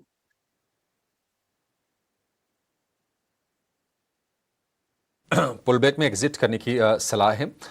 गौरांग सर, फार्मा पर एक बार एक व्यू चाहिए आपसे, क्योंकि हमने देखी थी कि शुक्रवार को काफी तगड़ी पिटाई हुई थी। आज मान लीजिए अगर शेयर संभलते हैं तो फिर रणनीति होनी क्या चाहिए? फार्मा, आपको लगता है कि जो गिरावट तेज थोड़ी आई है पिछले 2 सत्र में, वो बाइंग की अपॉर्चुनिटी है या फिर थोड़े आप भी कॉशियस हैं इसको लेकर? छोटा सा डिस्क्लेमर देना अनिवार्य होगा कि जो भी निवेश लायक रणनीति आपके समक्ष इस कार्यक्रम में रखेंगे आज प्रातःकाल, ये हमारी रिसर्च टीम की तरफ से, इसमें हमारी कंपनी जियोजेट अथवा हमारा कोई निजी निवेश नहीं है, ना ही किसी प्रकार का वित्तीय लाभ हमें मिलता है और ना ही किसी प्रकार का कॉन्फ्लिक्ट ऑफ इंटरेस्ट। लेकिन इसी स्तर पर राय हमारे क्लाइंट्स को देते हैं, हो सकता है उनका निवेश हो। देखिए, ये मेरे ख्याल से कुछ कारण को लेकर के था पिछले हफ्ते जिस प्रकार से फार्मा क्षेत्र में गिरावट दिखी। खरीदारी की राय जो है वो ग्लैंड फार्मा है, सिप्ला है, ऑरबिंदो फार्मा है, नेटको फार्मा है, डीवीज लेबोरेटरीज है। इन सब पर खरीदारी की राय है लंबी अवधि के लिए। अभिषेक, कुछ शेयर बताए हैं आपको गौरांग सर ने, उस पर खरीदारी की राय है। हीरो मोटो के बिक्री के आंकड़े आए हैं जुलाई मंथ के और नंबर्स ठीक ठाक हैं। स्कूटर बिक्री में स्पेशली काफ़ी ज़्यादा हमने जंप देखा है, 65% का। मोटरसाइकिल बिक्री की बात करें तो 4 लाख यूनिट है। एक्सपोर्ट में बड़ी अच्छा उछाल है, 64% का। और लगातार हम देख रहे हैं कि एक्सपोर्ट मार्केट वो बिल्ड कर रहे हैं। यूरोप में भी कई देशों में एंट्री की प्लानिंग है, इनफैक्ट एंट्री कर ली है हीरो मोटो ने। तो वहां से हम देखेंगे कि वॉल्यूम आगे पिकअप करते हुए नजर आएंगे। आज थोड़ी सी हल्की सी सुस्ती, मतलब हल्के से गेंस पर खुलने के संकेत ही दे रहा है। 4300 रुपए के आसपास के भाव हैं। प्रशांत जी, काफी लंबे समय से हीरो मोटो एक रेंज में फंसा हुआ है 300-400 रुपए के। रेंज के बाहर कब निकलेगा और रणनीति क्या होनी चाहिए इसमें? तो अभिषेक जी, अगर हम हीरो मोटो को देखें तो ये 20 दिनों के एवरेज के आसपास कंसोलिडेट हो रहा है। मुझे लग रहा है कि ये एक बार 4350 के ऊपर क्लोज हो तब यहाँ पे एंट्री करना बेहतर होगा। बट अगर हम देखें तो टीवीएस मोटर का स्ट्रक्चर मुझे बेहतर लग रहा है। इसकी वजह बहुत सिंपल है। हम अगर शुक्रवार के वॉल्यूम देखें तो ये वॉल्यूम्स ऑलमोस्ट पिछले 3, 3.5, 4 महीनों में सबसे स्ट्रांग वॉल्यूम है। तो नॉर्मली वॉल्यूम्स सबसे पहले आते हैं और उसके बाद प्राइस में उसका इफेक्ट आता है। तो मुझे लग रहा है यहाँ पे पोजीशन रखना बेहतर होगा एज कम्पेयर टू हीरो मोटो। और हीरो मोटो जैसे मैंने कहा 4340-50 के ऊपर क्लोज होने के बाद इसमें पोजीशन के बारे में सोच सकते हैं।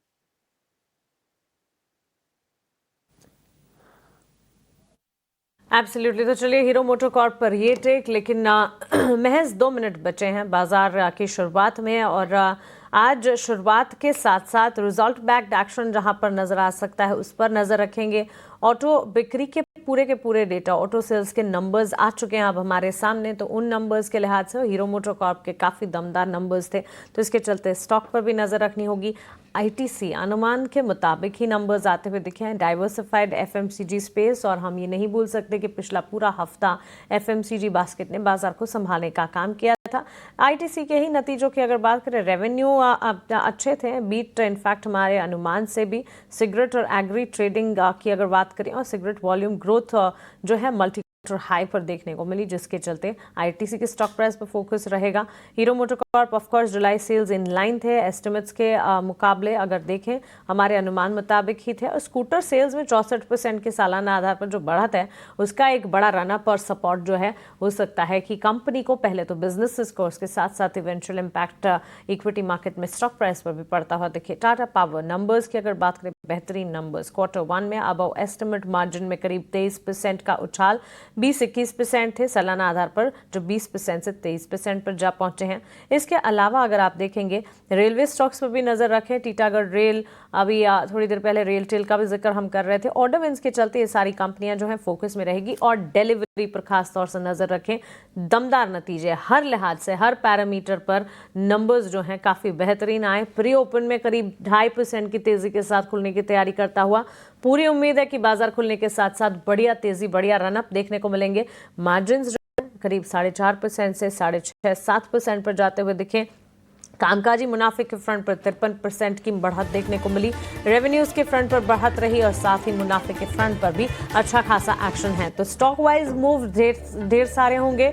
और साथ ही इंडिसेस की अगर बात करें, शुरुआत इस वक्त आपके स्क्रीन पर निफ्टी 24,600 के नीचे, लेकिन 24,597 के स्तर पर हल्की से हरे निशान के साथ शुरुआत दिखाता हुआ 55,557 के स्तर पर 60 अंकों की बिकवाली पर बैंक निफ्टी में इस वक्त शुरुआत है।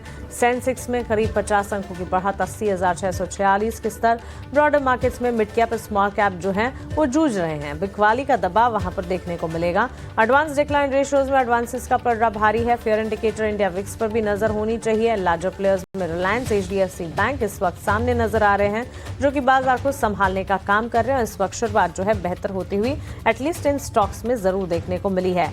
आईटीसी और डिलीवरी स्टॉक्स पर भी नजर रखिएगा जरूर, नतीजों का एक्शन है जो कि यहाँ पर नजर आएगा। टाटा पावर के स्टॉक प्राइस पर भी फोकस होना चाहिए। ICICI bank, ITC bank, Bharti Airtel, HDFC bank और UPL, ये सारे स्टॉक से जो अच्छी मजबूती दिखा रहे। डिलीवरी इस वक्त आप अपने स्क्रीन पर देख रहे हैं 4% की तेजी के साथ एब्सोल्युटली रिजल्ट बैक्ड एक्शन है, जो कि स्टॉक प्राइस में UPL आज ब्रोकरेज की पॉजिटिव रिपोर्ट के दम पर फोकस रेडार पर 3.5% की तेजी वहां पर देखने को मिली है। अच्छा खासा एक्शन, अच्छे खासे मूव्स के साथ टाटा स्टील के स्टॉक प्राइस पर भी नजर होनी चाहिए। करीब 1% की तेजी पर यह स्टॉक भी ट्रेंड करता हुआ इस वक्त नजर आएगा। अच्छा, एशियन पेंट्स आज सुबह हमारे एक्सपर्ट के रेडार पर था और इस स्टॉक में भी अच्छी खासी मजबूती है। बजाज ट्विंस पर नजर रखें, बजाज फाइनेंस, बजाज फिनसर्व दोनों स्टॉक्स में 0.5% ही सही लेकिन गेंस के साथ कामकाज है। जेएम फाइनेंशियल सर्विसेज के स्टॉक प्राइस में अच्छी खासी मजबूती इस वक्त नजर आ रही है, तो इन तमाम स्टॉक्स पर आपको खास तौर से फोकस रखना चाहिए। ट्रेंड का स्टॉक वापस तेजी की तरफ लौटता हुआ और अच्छी खासी मजबूती पर यह स्टॉक में भी ऑलमोस्ट 0.5% to 1% गेंस देखने को मिले हैं। ईएमएस कैटेगरी पर भी लगातार नजर रखिएगा। डिक्सन टेक्नोलॉजीज के स्टॉक प्राइस में साइडवेज मूव्स वैसे आना शुरू हुए थे लेकिन ईएमएस कैटेगरी के लिए फ्यूचर काफी बेहतर है और इसी के चलते स्टॉक प्राइस में लगातार बढ़त का दौर हम देखते आए हैं और आज भी करीब 0.5% गेंस के साथ आज के सत्र में इंडेक्स में भले ही बड़ी चाल ना दिखती हो, 24,600 के पार देखिए निफ्टी जो है वो पहुंच चुका है। 24,600 के नीचे खुला जरूर लेकिन 24,600 के ऊपर के लेवल्स को लगातार टेस्ट करेगा और यहां से आगे बढ़ने की कोशिश करेगा, ये उम्मीद तो नजर आ रही है। स्टॉक वाइज एक्शन काफी है आज के सत्र में।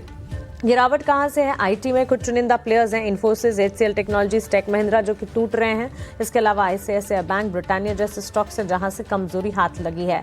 इसके अलावा निफ्टी के मेजर कंट्रीब्यूटर्स और निफ्टी नेक्स्ट कैटेगरी के स्टॉक्स पर भी नजर डालते हैं जहां पर आज एक्शन के साथ कामकाज देखने को मिल रहा है।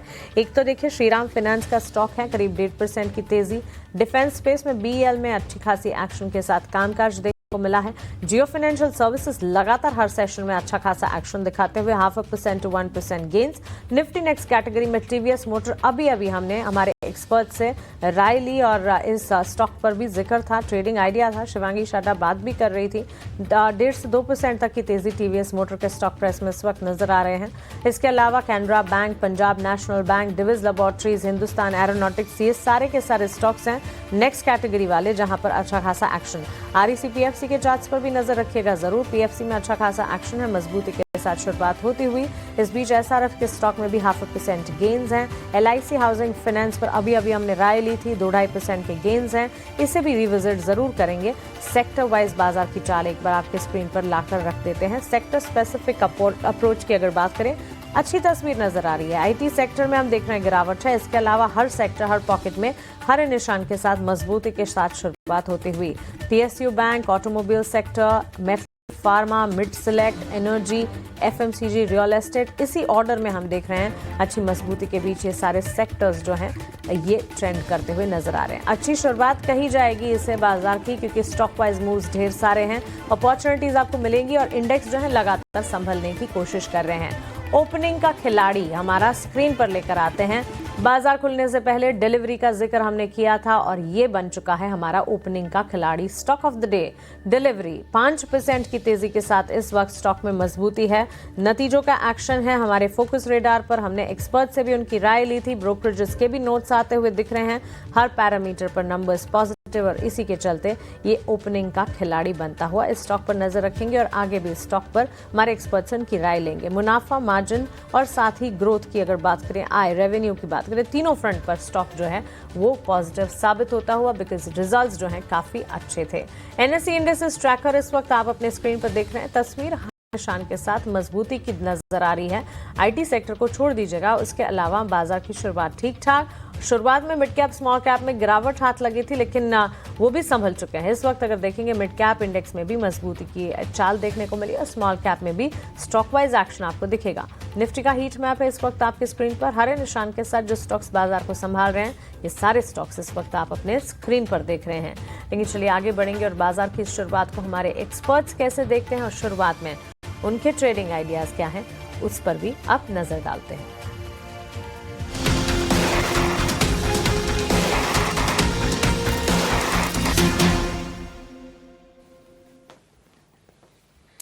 ठीक है, तो बाजार की शुरुआत ठीक ठाक हुई है और निफ्टी की जो तेजी है करीब 70 अंकों के आसपास की है। निफ्टी बैंक की बात करें तो थोड़ा सा सुस्त है, लेकिन अगर आप सरकारी बैंक देखेंगे तो वहां पर आज आपको एक्शन दिखेगा। बाजार में आज की जो थीम है या फिर इस पूरे हफ्ते में आपको दिखेगी वो होंगी रेट सेंसिटिव्स। आज निफ्टी बैंक के इंडेक्स ऊपर है, कंज्यूमर ड्यूरेबल वाला खेमा आपको एक्टिव दिखेगा और इसके अलावा ऑटो शेयरों में भी हम तेजी आज के सत्र में देख रहे हैं। 0.25% के गेंस आपको निफ्टी में दिखाई देंगे इस वक्त। चलिए अपने एक्सपर्ट्स के पास चलते हैं और उनसे समझते हैं कि ओपनिंग ट्रेड में मौके कहां पर अच्छे बन रहे हैं। शिवांगी जी, शुरुआत आपसे करेंगे। गुड मॉर्निंग, बताइए कहां पर बाजार में आपकी नजर गई है और क्या ट्रेड करना है अभी? जी बिल्कुल अभिषेक, हम देख रहे हैं कि एनबीएफसी स्पेस में अभी भी अच्छी खासी मोमेंटम और एक्शन बनते हुए दिख रही है। मेरी नज़र है पेटीएम पर। यहाँ पे ये स्टॉक जो है लगभग पिछले 7 दिनों के कंसोलिडेशन के बाद अच्छी बाइंग यहाँ पे इंटरेस्ट बनते हुए दिख रही है। लोअर बेस से हमने देखा है कि अच्छी पुल बैक मूव भी देखने को मिली है और वीक ऑन वीक बेसिस में पिछले 6 हफ्तों से कंसिस्टेंटली इसने हायर बॉटम बनाया है, यानी कि स्ट्रेंथ यहाँ पे क्लियरली नज़र है। मंथली बेसिस पे हमने देखा है कि एक हर्डल ज़ोन्स को सरपास किया है जो पिछले 2 से नहीं हुआ था। तो एक क्लियर रिजेक्शन ज़ोन को अब ये सपोर्ट बनाते हुए नज़र आ रहा है। तो यहाँ पे नज़र है मेरी नेक्स्ट टारगेट्स के लिए 1100 के टारगेट्स के लिए हम इसमें खरीदारी करें और 1070 के एक स्टॉप लॉस को मेंटेन करें।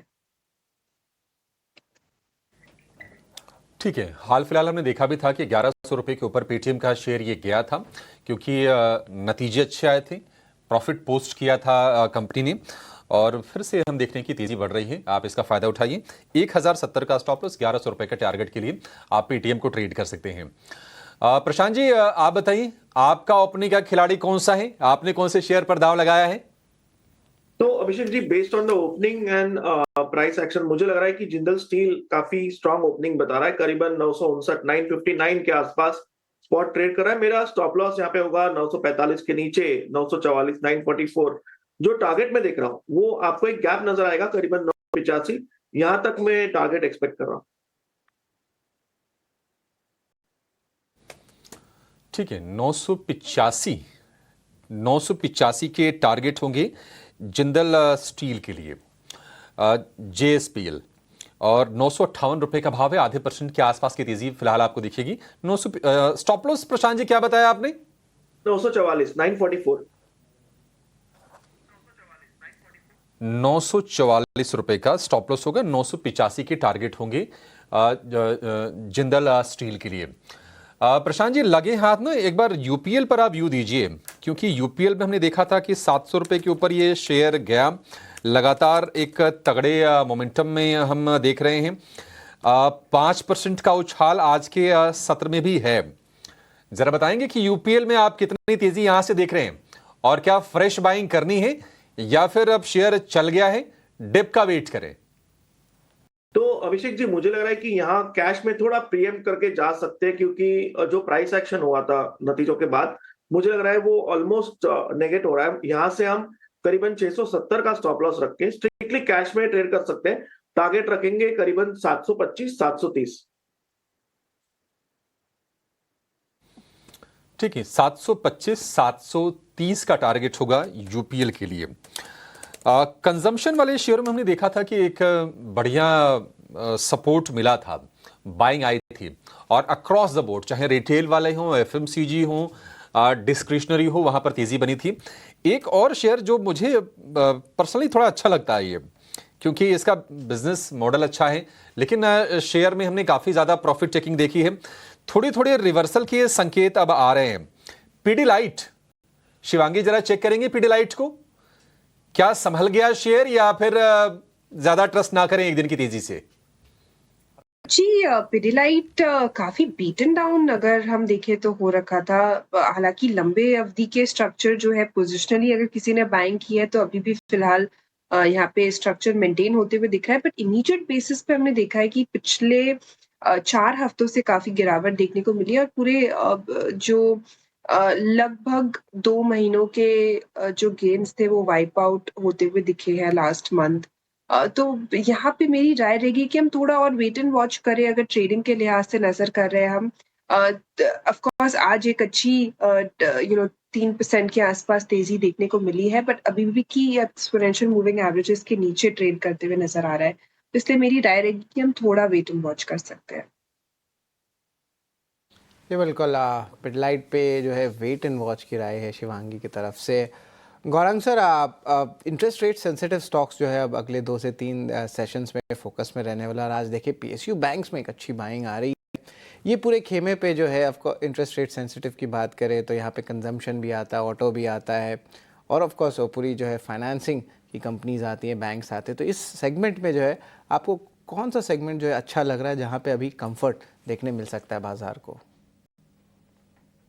देखिए, इंटरेस्ट रेट्स बदलाव अगर होते हैं तो वो पूरे वित्तीय क्षेत्र पर असर करता है। ऐसा नहीं है कि ये सीमित रहेगा कुछ बैंक या कुछ एनबीएफसीज पर।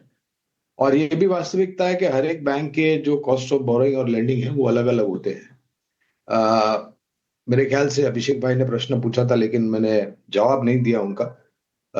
आरबीआई क्रेडिट पॉलिसी जो कि 6 अगस्त को निर्धारित है। तो पहले तो मुझे नहीं लग रहा है कि कोई बड़ा बदलाव गवर्नर साहब आरबीआई पॉलिसी में और या फिर मॉनेटरी पॉलिसी कमेटी पॉलिसी में या फिर ब्याज दरों में कोई कटौती की बात करेगी। एक अच्छा खासा ब्याज दर में कटौती हमने पहले ही देख ली है। सीआरआर में 1% किश्तों में होगी, वो भी हमने देख ली है। मेरा ये मानना है कि गवर्नर साहब जो परिस्थितियां हैं, खास करके अंतर्राष्ट्रीय स्तर पर जो टैरिफ को लेकर के वगैरह वगैरह जो बात राष्ट्रपति ट्रंप ने करी है, उसका असर हमारे अर्थव्यवस्था पर और विकास दर पर, महंगाई दर पर किस तरीके से पड़ेगा अगर पड़ता है तो मुझे लग रहा है कि गवर्नर साहब की बातें जो हैं वो केंद्रित रहेगी अर्थव्यवस्था और हमारी परिस्थिति पर और इस क्या महंगाई दर पर यानी कि इन्फ्लेशन पर। ब्याज दरों में कटौती मेरे ख्याल से कुछ ज्यादा ही हमारी उम्मीद होगी अगर हम उम्मीद करें कि इस बारी भी 6 तारीख को ब्याज तो एक सक्षम और मजबूत टिप्पणियां आएगी और क्या गवर्नर की साहब की टिप्पणियां हैं अर्थव्यवस्था और हमारे बाकी अन्य देश के संकेतों को लेकर के ये ज्यादा महत्वपूर्ण होगा। तो मुझे नहीं लग रहा है कि 6 अगस्त को वित्तीय क्षेत्र पर ब्याज दरों में कटौती का किस प्रकार का आएगा क्योंकि होने की उम्मीद कम है ब्याज दरों में कटौती। बिल्कुल, ब्याज दरों में जो है कटौती की उम्मीद कम है, लेकिन ऑफ कोर्स डेवलपमेंट्स ज़रूर आ रहे हैं। जिस तरह जो इंडस्ट्रीज इम्पैक्टेड हैं वो भी रिक्वेस्ट कर रहे हैं कि कुछ सॉप्स या कुछ ग्रांट्स ज़रूर मिले, खास करके एक्सपोर्ट प्लेयर्स पे, तो इस पर भी नज़र हमारी ज़रूर रहेगी। लेकिन आज के दिन के ट्रेड में देखें तो Nifty PSU bank one of the top sectoral gainers भी है। शिवांगी, एक बार आपसे एक सवाल लूँगा और ये है इटर्नल पे। यहाँ पे देखिए स्टॉक जो है एक सेलिंग आई है यहाँ पे देखने मिली है और अब जो है इटर्नल पे देखिए ऑलमोस्ट फ्लैटिश है, 304 लेवल्स पे आए हैं। अच्छी एक ग्रोथ इन्होंने लाई थी अर्निंग्स के बाद और 300 के ऊपर अभी भी सस्टेन कर रहे हैं। अभी टेक्निकल चार्ट्स पे पोजिशनली किस तरह जो है शिवांगी इस इटर्नल को आप देख रहे हैं? जी बिल्कुल, पोजिशनली अगर बात करें हम यहाँ पे तो काफी एक अच्छा अहम सपोर्ट है पोजिशनली 290 के लेवल्स को, जहाँ पे गैप अप के बाद ये काफी अच्छी तरह से होल्ड करते हुए नजर आ रहा है पिछले 7-8 ट्रेडिंग सेशन से। और ये हल्की बहुत यहाँ पे हम रिट्रेसमेंट देखे हैं, बट ओवरऑल पोजिशनली लंबी अवधि के लिए स्ट्रक्चर काफी पॉजिटिव है। बिल्कुल बने रहने की सलाह रहेगी। हमने दिखा है कि लगातार पिछले 6 महीनों से कंसिस्टेंटली हायर बॉटम बनते हुए दिखे हैं और पिछले महीने भी हमने देखा है कि 17-18% से ज्यादा इस स्टॉक में बढ़त देखने को मिली है। तो एक्सीलेंट यहाँ पे काउंटर है, बाइंग इंटरेस्ट बरकरार है। हमें बिल्कुल 320 तक के लेवल्स के लिए यहाँ पे बने रहने चाहिए और 300 के एक सपोर्ट को हम ध्यान रखें पर आगे की तरफ ट्रेन करते रहे। टनल पर एक टेक इस वक्त हमें मिलता हुआ, लेकिन इस बीच जियो फाइनेंस के चार्ट्स को भी एक बार पुलअप करते हैं। अच्छी मजबूती पर 330 के स्तर तो लगातार हम देख रहे हैं स्टॉक में नजर आ भी रहे हैं। 330 के पास इस वक्त हम देख रहे हैं 333 टू बी प्रिसाइज, 1.5% के गेन्स हैं। प्रशांत, जियो फाइनेंशियल सर्विसेज के लिए 350 और 400 तक के लेवल्स की भी बातचीत होती है। अच्छे एक्शन, अच्छे मूव्स लगातार कई सेशन से दिखा रहा है। टेक्निकली चार्ट्स पर आपकी राय क्या होगी?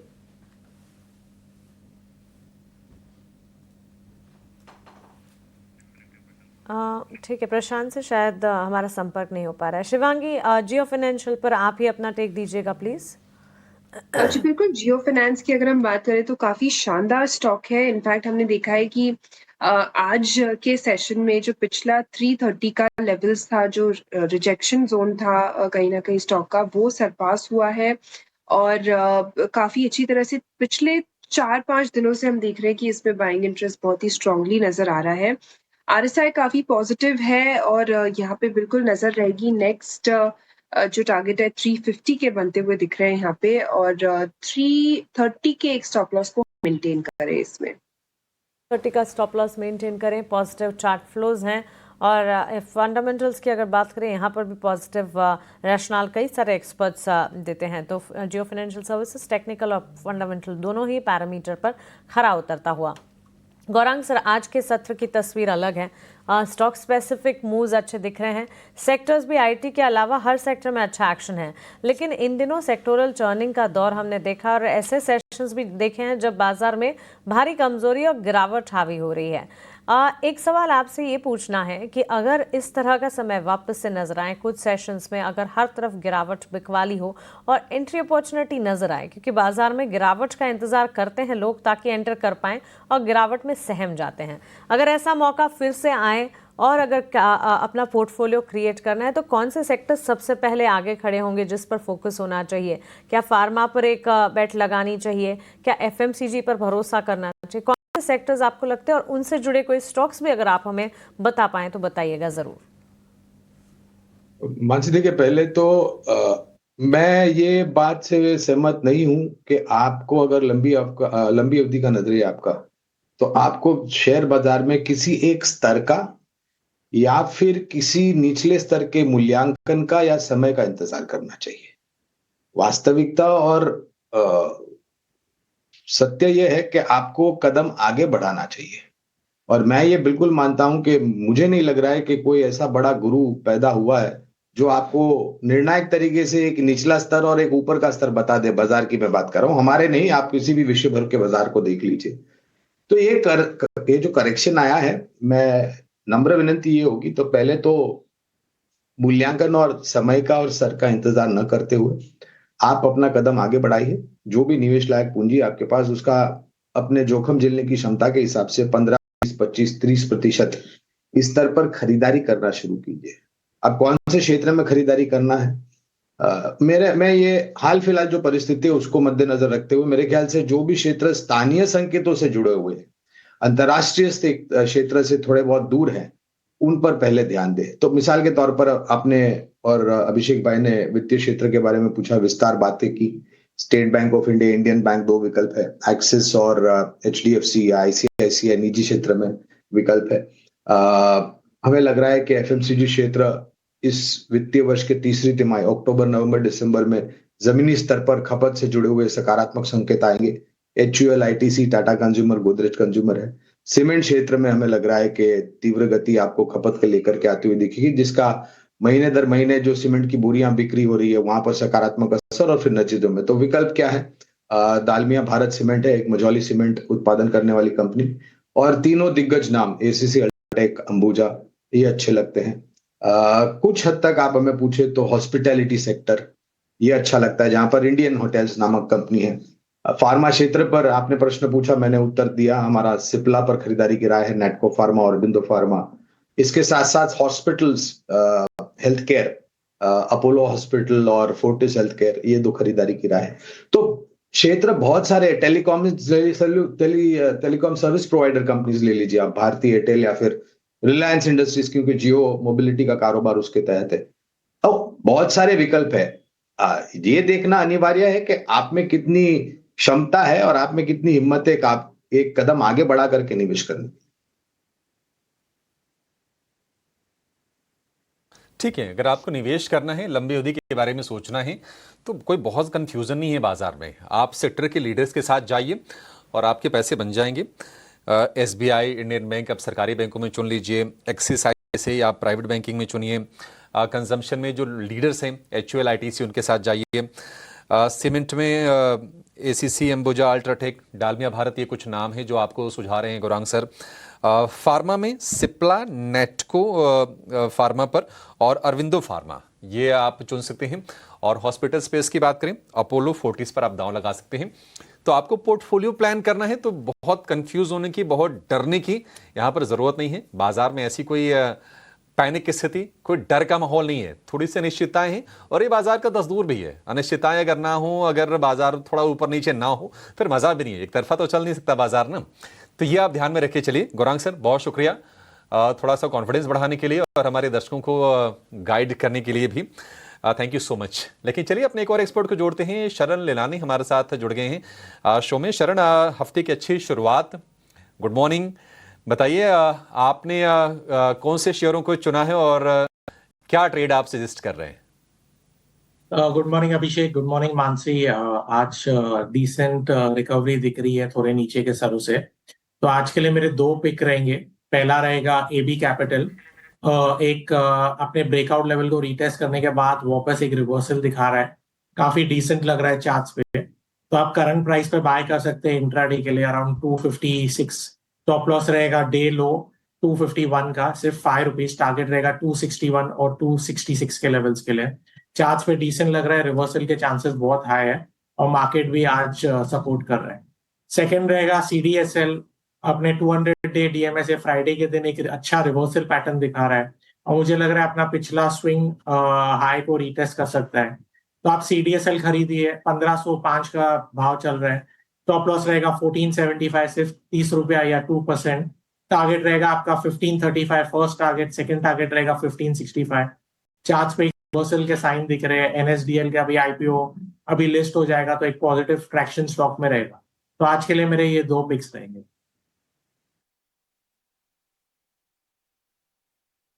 ये दो पिक्स हैं। सीडीएसएल 1475 रुपए का स्टॉप लॉस, 1535 और 1565 के दो टारगेट होंगे सीडीएसएल के लिए। और एबी कैपिटल की बात करें तो हमने देखा है कि ऊपरी स्तरों से थोड़ी थोड़ी प्रॉफिट टेकिंग आई थी। 251 रुपए पर आप स्टॉप लॉस लगा लीजिए। 261 और 266 दो टारगेट आपके लिए बनेंगे एबी कैपिटल में। 261 और 266 ये आप अपडेट कर लीजिए लेवल्स। ये जो हफ्ता है ना, आरबीआई की पॉलिसी तो है ही, लेकिन एक और अच्छी चीज ये है कि इस हफ्ते जो कंजम्पशन रिलेटेड जो शेयर्स हैं उनके नतीजे भी कई सारे आने वाले हैं। ब्रिटानिया के नतीजे आएंगे कल भारतीय एयरटेल के भी नंबर हैं। वैसे परसों 6 तारीख को जब आरबीआई की जिस दिन पॉलिसी आएगी उस दिन बजाज ऑटो, हीरो मोटो के नतीजे भी आने वाले हैं। और आगे Trent, Titan, Grasim, Tata Motors, ये सारे के सारे नतीजे, और सारे कहीं ना कहीं आप कंजम्पशन से जोड़ के इनको देख सकते हैं। तो ये नतीजे आने वाले हैं। लेकिन अच्छी चीज़ आज के सत्र में बाजार की ये है कि बाजार अपने गेंस को होल्ड करने की कोशिश कर रहा है। 24,650 के ऊपर है निफ्टी। तेजी जो हो गई है वो 90 अंकों के आसपास की है। निफ्टी बैंक थोड़ा सा हम देख रहे हैं कि पीछे है। 55,700 के आसपास निफ्टी बैंक आपको दिखेगा। 60-70 अंकों के हल्के से गेंस पर कारोबार इस वक्त हो रहा है। लेकिन बढ़िया गियर बदला है यूपीएल के शेयर ने। यूपीएल हम देख रहे हैं कि अब करीब 7% ऊपर है। 700 रुपए के ऊपर फिर से निकला यूपीएल, बार बार अटेम्प्ट ले रहा है। शिवांगी, यूपीएल जिनके पास है क्या वो होल्ड करें, और किसी को मान लीजिए अगर नई तेजी करनी हो, लेवल ठीक है या फिर शेयर चल ज्यादा गया? जी यूपीएल अभिषेक, अगर हम चार्ट स्ट्रक्चर देखें तो पिछले सेशन यानी कि फ्राइडे के गेन्स को, फ्राइडे के लॉसेस को ऑफ कोर्स गेन्स में कन्वर्ट करते हुए दिखा है, रिकूप हुआ है। ओवरऑल हमने देखा है कि स्विंग्स बहुत हुए हैं इस स्टॉक में पिछले कई सेशन से। हालांकि वीकली स्ट्रक्चर अभी भी हम देख रहे हैं कि एक अपवर्ड स्लोपिंग को मेंटेन कर रहा है, बट काफी वॉलेटिलिटी और इंट्राडे स्विंग्स देखने को मिल सकती है। लेवल्स को हम ध्यान रखें ये ट्रेड करते वक्त, काफी एक हाई बीटा काउंटर बनते हुए नजर आ रहा है। ये 740 तक का एक रेजिस्टेंस है, यहाँ तक हम इस स्टॉक को नजर रख सकते हैं, बट ऑफ कोर्स 700 का एक इम्पोर्टेंट सपोर्ट है, वो ध्यान रखें। ठीक है, 700 रुपए के सपोर्ट पर आप नजर रखिए यूपीएल में। 45 रुपए आज के सत्र में चल गया, 7% ऊपर। तो बेहतरीन तेजी यूपीएल में हो रही है। आज हम देख रहे हैं कि टू व्हीलर वाले जो शेयर हैं वहां पर अच्छी बाइंग है। हीरो मोटो तो अपने जुलाई बिक्री के आंकड़ों के दम पे चल रहा है। इनफैक्ट अभी निफ्टी का लीडर है, 3% के आसपास के गेंस हीरो मोटो में आपको दिखेंगे। आयशर चल रहा है, बजाज ऑटो चल रहा है। ये सारे के सारे शेयर 2 से 3% ऊपर हैं। लेकिन इन सबसे ज्यादा तेजी हम देख रहे हैं आज टीवीएस मोटर के शेयर में। और वैसे भी टीवीएस मोटर ने लगातार आउट परफॉर्म किया है अपने ये दो जो दिग्गज पीयर्स हैं। प्रशांत जी, कौन सा शेयर आप चुनेंगे अगर किसी को टू व्हीलर में यहां से लॉन्ग जाना है आरबीआई की पॉलिसी से पहले, तो आपकी पिक कौन सी होंगी? अच्छा ठीक है, प्रशांत जी हमारे साथ फिलहाल नहीं है। शिवांगी जरा बताएंगे, आप मदद करेंगे क्या चुनना है टू व्हीलर पैक में? जी बिल्कुल अभिषेक, टीवीएस मोटर मेरा जो है मॉर्निंग कॉल था। इनफैक्ट हमने कुछ मिनट पहले ही डिस्कस किया। स्टॉक में काफी एक अच्छी इंटरेस्ट इमर्ज हुई है। ओपन इंटरेस्ट काफी शानदार रूप से यहाँ पे उभरते हुए नजर आ रहा है और स्टॉक ने पिछले हर्डल जोन्स को बहुत ही ब्यूटीफुली उसको सपोर्ट बनाते हुए अब नजर आ रहा है। तो क्लियर रोल रिवर्सल यहाँ पे है एंड टू व्हीलर स्पेस में one of the strongest counters भी रहा है, रेजिलेंट रहा है। पिछले 3 दिनों से आरएसआई भी एक काफी पॉजिटिव डाइवर्जेंस दिखा रहा है और ऑफ कोर्स यहाँ पे हमने टारगेट्स दिए थे 3000 के, बट अब जो है टारगेट्स को भी हम आगे ट्रेल करेंगे। 3050 तक के लेवल्स के लिए हम इसको नजर रखें और 2880 के एक स्टॉप लॉस को ट्रेल करें आगे की तरफ। टीवीएस मोटर पे जो है शिवांगी की राय आई है और इंपॉर्टेंट लेवल्स पे भी नजर रखे। देखिए निफ्टी ऑटो इंडेक्स अपनी डेज हाई लेवल्स पे। शिवांगी आप हमारे साथ जुड़े रहे, 2-3 और स्टॉक के क्वेरीज जो है हम पूछने वाले हैं आपसे। और रेलवे सेगमेंट पे देखें तो एक्शन अब वापस आया है, बहुत दिनों बाद देख रहे हैं यहाँ पे रेलवे सेक्शन में एक्शन आया। टीटागढ़ रेल और रेल टेल दोनों में स्टॉक्स को एक बार फायर करें, दोनों में ऑर्डर विन के जो है आंकड़े देखने मिले। हाँ आरएफसी में भी मूव आ रहा है, लेकिन सारे ही रेलवे थीम्स में हम ऑर्डर धीरे धीरे फ्लोज दिख रहे हैं। रेल टेल भी 2% ऊपर है, टीटागढ़ रेल की भी बात करें ये भी 2% ऊपर है। शिवांगी रेलवे खेमे पे जो है बहुत दिनों बाद जो है एक्शन देखने मिल रहा है और वॉल्यूम्स में भी जो थोड़ी सी स्ट्रेंथ देखने मिल रही है, क्या ये सस्टेन करेंगे सबसे पहला बात, और अगर कोई सस्टेन करते हैं तो चार्ट्स में कौन सा स्टॉक इंटरेस्टिंग लग रहा है जहाँ पे एक वैल्यू की पोजीशन ले सकते हैं? बिल्कुल शायद रेलवे स्टॉक्स में अब कहीं ना कहीं रिवाइवल देखने को मिल रही है, बट ये लॉन्ग लॉस स्टॉक है। अब रेल टेल की स्पेसिफिकली हम बात करें तो पिछले लगभग 1 महीनों में हमने देखा है कि काफी ब्लीड होते हुए दिखा है ये स्टॉक और हमने देखा है कि इसमें कोई भी रिवाइवल साइंस अभी तक नहीं नजर आए हैं। ऑफ कोर्स आज के सेशन में थोड़ी बहुत होप यहाँ पे जगते हुए नजर आ रही है, बट मोमेंटम नहीं है, फिजल आउट हुआ है। काफी बाइंग इसमें रिक्वायर्ड रहेगी, in fact follow up buying required रहेगी इन स्टॉक्स को यहाँ पे इन लेवल्स पे वापस एक नए फ्रेश लेग ऑफ रैली के लिए। इंपॉर्टेंट न्यूज़ फ्लोज लगेगा, खास करके पार्लियामेंट सेशन भी चल रहा है, तो यहाँ से अगर रेलवेज़ के लिए कुछ इंपॉर्टेंट अनाउंसमेंट्स आती है तो यहाँ पे एक सस्टेन भी देख सकते हैं। लेकिन आज सारे रेलवे स्टॉक्स में जो है, इवन राइट्स को भी वो डायरेक्टर साहब स्क्रीन पे लाए, राइट्स, आईआरएफसी, टीटागढ़, रेल टेल, सारे स्टॉक्स 1.5 से 2% ऊपर हैं। बट कितना सस्टेन करता है यही एक सवाल रहने वाला है और इस पे भी हमारी खास रिसर्च रहेगी और क्या पता कुछ एक्सक्लूसिव भी हम आपको लेके आए रेलवे सेगमेंट में आने वाले दिनों में, तो इस पर भी नज़र रखेंगे। लेकिन आप रेलवे सेगमेंट के अलावा एक और सेगमेंट जो है अच्छा परफॉर्म कर रहा है, ये रियल्टी। भारी गिरावट थी जुलाई के महीने में और सबसे ज़्यादा पिटाई जो है आपको रियल्टी सेगमेंट में देखने मिली थी लास्ट वीक। अब देखिए एक टाइप से रिकवरी देखने मिल रही है, कुछ शॉर्ट्स भी कवरिंग हो रहे हैं रियल्टी स्पेस में। आज गोदरेज प्रॉपर्टीज़ के चार्ट एक बार डायरेक्टर साहब स्क्रीन पे लाए, अच्छी स्ट्रेंथ दिखा रहे हैं, लगभग 2% ऊपर है दिन के ट्रेड में। शिवांगी अगर रियल्टी स्पेस पे जो है देखना पड़ा पोजिशनली, ऑफकोर्स देखिए थोड़े दिन में फेस्टिव सीजन भी स्टार्ट होगा और बहुत सारे लॉन्चेस और सेल्स के नंबर्स भी आने लगेंगे, तो यहाँ पे आपको क्या लगता है कि एक पोजिशनली अब जो है बॉटम आउट हो रहा है कि और भी पेन बाकी है रियल्टी स्पेस में अभी? जी रियलिटी स्पेस में अगर हम डीएलएफ या ओबरॉय रियल्टी या हैवी वेट्स के जो काउंटर है इसमें, तो उनकी नजर रखें तो यहाँ पे हमने काफी स्टॉक्स में बीटन डाउन स्ट्रक्चर देखा है। शोभा एक हमने देखा है कि रिलेटिवली स्ट्रॉन्गर काउंटर है वीक ऑन वीक बेसिस, फिर भी लगातार 3 हफ्तों से वीकनेस इसमें देखने को मिल रही है, बट ओवरऑल मंथली स्ट्रक्चर इसका काफी स्ट्रॉन्ग है। तो पोजिशनली अगर हम बात करें तो शोभा एक one of the preferred picks रहेगा पूरे स्पेस में, बट इसमें भी मेरी राय रहेगी कि हम थोड़ा स्मार्टली इसमें करें, क्योंकि फिलहाल मोमेंटम शुरुआत नहीं हुई है। फिलहाल ये एक टाइम वाइज करेक्टिव में है, तो मोमेंटम जब बिल्डअप होना शुरुआत हुए तब हम इसको जरूर नजर पे रखें। 1560 के ऊपर इसमें एक अच्छा बाइंग इंटरेस्ट इमर्ज होते हुए दिखना चाहिए, तो इसके ऊपर अगर ये होल्ड करते हुए नजर आता है तब हम यहाँ पे स्लो एंड स्टेडी पॉकेट्स में बाइंग करें। Absolutely Shivangi, thank you so much. ये सारे टेक्स स्टॉक वाइज आपकी राय और इंडेक्स पर भी अपनी रणनीति, बाजार पर अपना पूरा का पूरा विश्लेषण हमारे साथ शेयर करने के लिए। Any disclosures from your end? जी बिल्कुल, जो भी स्टॉक्स मैंने डिस्कस किए हैं मेरी कोई पर्सनल होल्डिंग नहीं है, बट मोतीलाल ओसवाल और क्लाइंट्स में हैव सो। एब्सोल्युटली शिवांगी, शुक्रिया अपना समय हमें देने के लिए। Have a nice day to you. चलिए आगे बढ़ेंगे और अब हमारे अगले सेगमेंट ऑप्शन के चैंपियन का रुख करते हैं।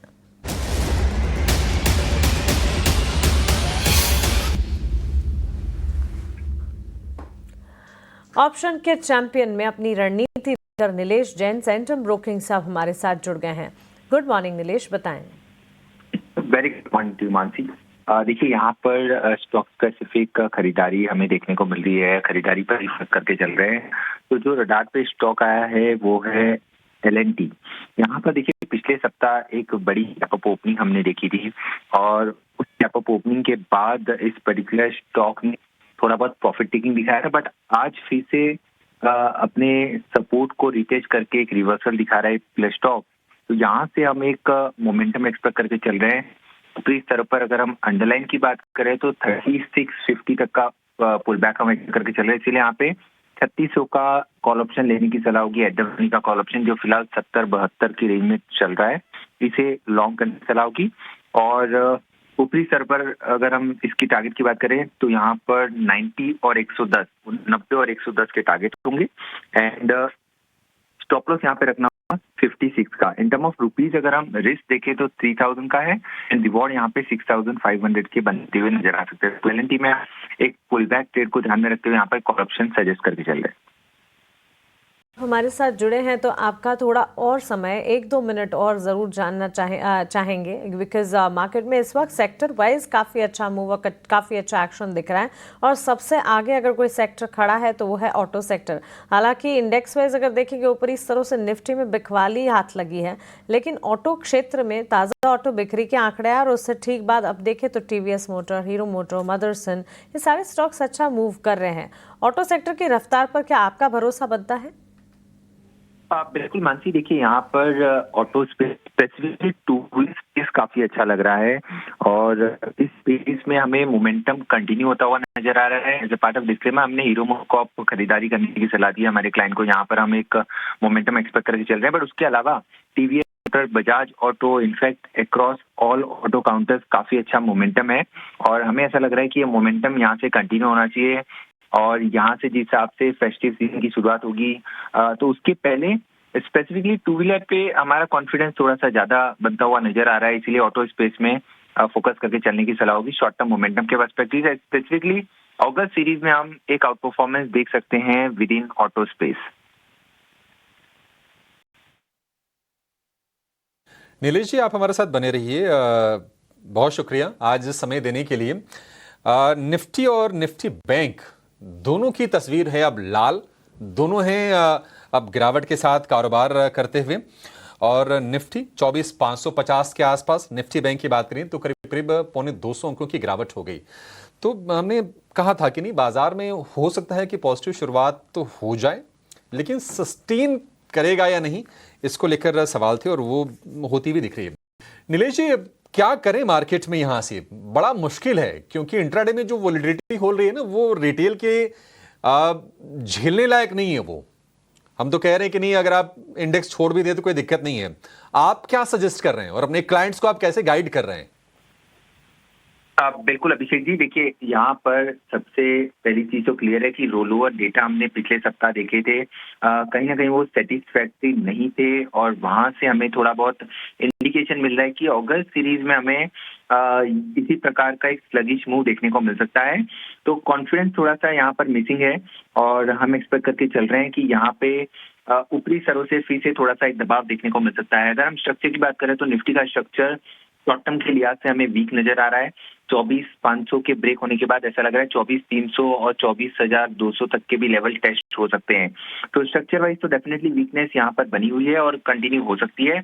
और यहाँ पर सेक्टर स्पेसिफिक अप्रोच रखने की सलाह है। हम ऑटो स्पेस का जिक्र कर रहे थे, उसके अलावा मेटल स्पेस भी हमें थोड़ा सा पॉजिटिव नजर आ रहा है। मेटल स्पेस पर फोकस करके चल सकते हैं और चुनिंदा NBFC स्पेस पर भी फोकस करके चल सकते हैं, बट इंडेक्स स्पेसिफिक यहाँ पर कोई भी फिलहाल ट्रेड नहीं लेने की सलाह होगी क्योंकि हमें ऐसा लग रहा है कि यहाँ पर थोड़ा बहुत कंसोलिडेशन भी स्लाइटली नेगेटिव बायस हमें देखने को मिल सकता है। कंसोलिडेशन, नेगेटिव बायस, यानी कि बाजार यहां से थोड़ा सा और वीक हो सकता है। लेकिन मैंने स्विंग्स को देखकर बड़े ताज्जुब हो रहे हैं क्योंकि आप देखिए अभी निफ्टी लाल निशान में था, अभी निफ्टी मतलब 15 सेकंड पहले 80-90 पॉइंट ऊपर था, फिर से 50 अंकों की तेजी रह गई है। और निफ्टी बैंक जो वीक हो गया था करीब 1.25 अंक, उसकी गिरावट रह गई है 50 अंकों के आसपास की, हरे निशान में आने के लिए तैयार है। आप लेंगे कैसे ट्रेड, सवाल ये बड़ा मुश्किल टाइम है ये, क्योंकि स्विंग्स बड़े आज के सत्र में हफ्ते के पहले दिन बहुत ही वाइल्ड आते हुए दिख रहे हैं। हमारे साथ जुड़ गए हैं शरण फिर से। शरण, कोई और ट्रेड जो आपके रडार पर आया हो इंडेक्स को छोड़कर? अभिषेक जी, अभी तो जो है आज तो काफी अच्छे गए ट्रेड्स। देखे तो टीवीएस मोटर बाय दिया था करीबन 3% ऊपर है, जेएसएल बाय दिया था 1.5% ऊपर है, बीएल शॉर्ट दिया था मगर वो ओपनिंग से यहाँ पे तो एक वीक है। बाकी आज के डेट में यही ट्रेड्स ठीक है। एबी कैपिटल, सीडीएसएल अभी भी अच्छा लग रहा है। मार्केट काफी वॉलेटाइल है। मेरे हिसाब से कुछ न्यूज आई थी कि सेबी और फ्यूचर एंड ऑप्शंस को रिस्ट्रिक्ट करेगा, उसको चलते हुए मुझे लगता है वॉलेटाइल मूव आई है मार्केट में। पर मुझे लग रहा है ये ओवरऑल निफ्टी, बैंक निफ्टी में वैसे ही कुछ स्ट्रेंथ है नहीं। रिजल्ट्स भी बहुत ही वीक आ रहे हैं, जो थोड़े बहुत बचे हैं उसमें भी कुछ ज्यादा एक्सपेक्टेशन नहीं है। तो रिजल्ट्स को लेके तो ज्यादा एक्सपेक्टेशन रखना नहीं चाहिए। मुझे लग रहा है एक बार निफ्टी अगर कल के लो को ब्रेक कर देता है तो आपको फास्ट मूव 24,450 और 500 के लेवल्स के लिए दिख सकते हैं। बाकी स्टॉक स्पेसिफिक न्यूज बेस्ड रहेगा और मुझे लग रहा है वहां पे ही ज्यादा ट्रेड करने को ट्राई कीजिए। इंडेक्स पे थोड़ा टाइम के लिए अवॉइड कीजिए और अगर डाउनसाइड पोजीशन है तो बनाए रखिए। इंडेक्स अवॉइड कीजिए, हम भी यही कह रहे हैं कि आप इंडेक्स को ना छोड़ दीजिए। जब तक स्थिरता नहीं आती है, जब तक ऐसा नहीं लगता है कि शायद अब एक ट्रेंड क्लियर हो रहा है, तेजी मंदी एक अलग सवाल है कि चलेगा या गिरेगा, लेकिन एक ट्रेंड क्लियर होना चाहिए, तब आपको फिर ट्रेड करने में कन्विक्शन भी आएगा। अदरवाइज ऐसे वोलेटाइल मार्केट में तो बड़ा मुश्किल है। आज के सत्र में एक और खेमा है जहां पर हम देख रहे हैं कि थोड़ी थोड़ी सी बाइंग हो रही है, और वो है मेटल का। सेल में आज हम तेजी देख रहे हैं, जेएसपीएल में तेजी है, हमारे एक्सपर्ट्स की तरफ से भी कुछ शेयर्स निकल के आए थे। इसके अलावा आप देखेंगे कि हिंडाल्को का शेयर ऊपर है, तो थोड़ी बाइंग है। टाटा स्टील में भी 2% के आसपास की तेजी है। शरण, कोई ट्रेडिंग बेट्स मेटल में आपको मिल रहा है क्या? तो अभिषेक जी, सुबह ही मैंने जिंदाल स्टेनलेस पे बाय दिया था। अच्छा कर रहा है, 1.2% आप है। मुझे लग रहा है कि किसी पोजीशन बनानी है तो वो आप अभी भी लॉन्ग कर सकते हैं। एक अच्छा खासा ब्रेकआउट दे दिया है, पिछला अपना स्विंग हाई को रीटेस्ट कर सकते हैं अराउंड 735। तो भी मेरे हिसाब से करीबन 20 रुपीज का और अपसाइड है स्टॉक में आने वाले 2 से 3 दिन में। तो टेक्निकली तो बहुत अच्छा लग रहा है। किसे लेना है लीजिए, स्टॉप लॉस और रिस्क रिवॉर्ड अपने हिसाब से 1:1 कीजिए। 735 का टारगेट रहेगा जीएसएल में, स्टॉप लॉस 695 का रखिए सिस्टम में। काफी अच्छा लग रहा है। मुझे लग रहा है एक बार 735 को भी अगर ब्रेकआउट दे तो आपको क्विकली 750 और 770 के भी लेवल्स देख सकते हैं। बिल्कुल, जिंदल स्टेनलेस पे जो है इम्पोर्टेंट लेवल्स पे इनकी राय आई है। लेकिन पेटीएम पे एक बार चार्ट पे एक बार नज़र डालते हैं। पेटीएम ऑफ कोर्स अर्निंग्स के बाद एक अलग ही ट्रैजेक्टरी में स्टॉक चला गया था, और आज देखें तो दिन के ट्रेड में जो है वॉलेटाइल है, पर उतना भी मूव नहीं है। अराउंड 1100 के लेवल्स के आसपास है, 1080 पे करंटली ट्रेड कर रहा है। एक रिकवरी की अटैम्प्ट डेज लो से करी, छोटे ही रेंज में फंसा है। शरण, एक बार पेटीएम के चार्ट चेक लेते हैं। यहाँ पे क्या एक कंसोलिडेशन के फेस पे वापस जो है पेटीएम मूव कर रहा है, कि एक दो और अच्छे ट्रिगर आ सकते हैं कि यहाँ से भी पोजिशनली एक अच्छा अप मूव देखने मिल सकता है? शरद, स्टॉक तो बहुत ही पॉजिटिव लग रहा है। 860 से नॉन स्टॉप मूव दिया था अराउंड 1100 का, उसके बाद थोड़ा साइडवेज कंसोलिडेट कर रहा है। मुझे लग रहा है एक आपको ब्रेकआउट देखने को मिल सकता है 1120 के ऊपर। बाकी स्टॉक ऑन चार्ट्स बहुत अच्छा लग रहा है डिस्पाइट वीक निफ्टी। स्टॉक एक साइडवेज कंसोलिडेशन फेज में चला गया, तो इस स्टॉक का स्ट्रेंथ बताता है।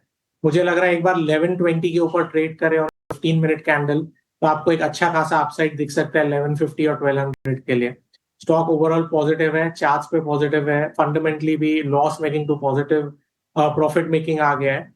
तो सारे ही I think tick marks stock ने किए हैं। इसके अलावा कोई बना भी रहा है तो मुझे लग रहा है होल्ड कीजिए।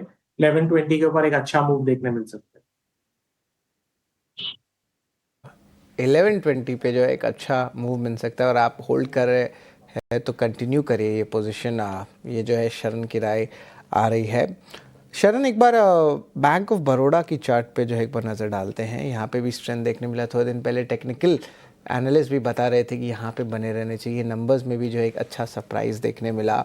और of course interest rate sensitive stocks जो है थोड़ी देर पहले अभिषेक बता भी रहे थे कि नज़र में रहने वाले हैं अगले 2 से 3 ट्रेडिंग सेशन में। तो ज़रा बताएं, बैंक ऑफ बड़ौदा में आपकी क्या राय रहेगी? कुछ खास स्टॉक ने किया नहीं है पिछले 3 महीने में या 1 महीने में, बट यहाँ से आपको लगता है कि कुछ बॉटमिंग आउट के संकेत आ रहे हैं या एक अप मूव और आ सकता है?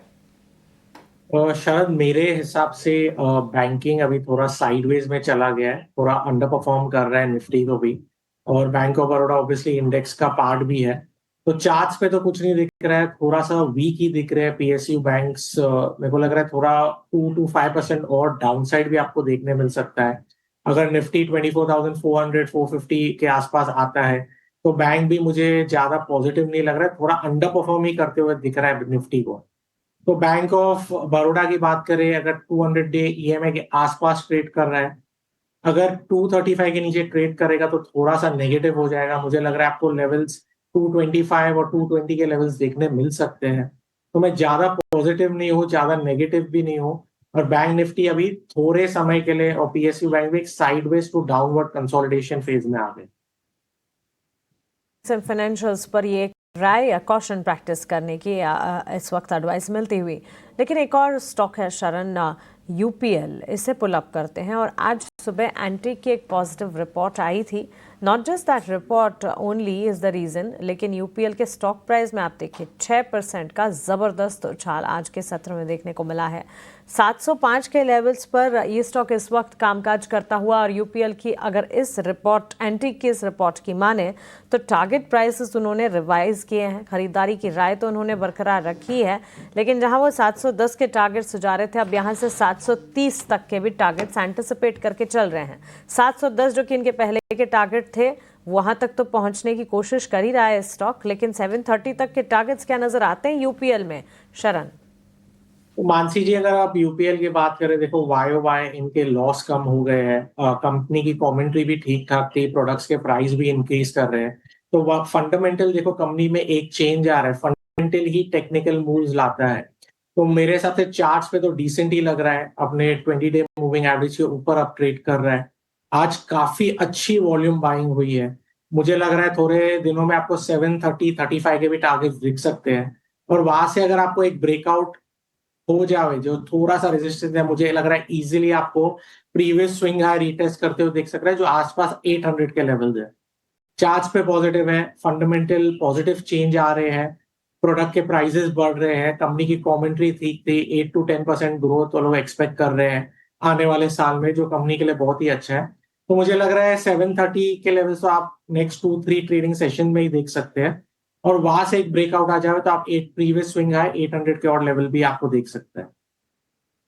के लेवल्स का तो इंतजार है ही, वहां पर अगर देखें स्टॉक तो फिर उसके बाद आगे 800 तक भी जा सकता है। ये रहा यूपीएल पर। शरण, एक तो यूपीएल के लिए आपका स्टॉप लॉस भी बताएं और साथ साथ कोई डिस्क्लेमर भी अगर आपकी तरफ से तो बताइए। तो रिस्क रिवॉर्ड देखें मानसी, अगर 800 के टारगेट्स है तो आप 650 का स्टॉप लॉस डाल दीजिए सिस्टम में। 1:2 का रिस्क रिवॉर्ड रहेगा। 650 on a daily closing basis, अगर उसके नीचे बंद होता है तो स्टॉप लॉस ले लीजिए। और डिस्क्लेमर की बात है, वेरी स्टैंडर्ड डिस्क्लेमर, जो भी स्टॉक डिस्कस किया है मेरे और मेरे एकदम इमीडिएट फैमिली के पास कोई भी नहीं। बहुत शुक्रिया हमारे साथ जुड़ने के लिए, सवालों के जवाब देने के लिए, अपना समय हमें देने के लिए। Thank you so much, have a nice day. लेकिन चलिए, बाजार में भारी उतार चढ़ाव है, बड़े बड़े स्विंग्स आ रहे हैं और ऐसे में बाजार कौन सी करवट बदलेगा सेकंड हाफ तक, इस पर लगातार फोकस है। Stock wise, sector wise action भरपूर है, लेकिन इंडेक्स जो है वो काफ़ी वॉलेटाइल है। आइए 10 के बाजार की शुरुआत करते हैं और ये शुरुआत इस वक्त की हेडलाइंस के साथ।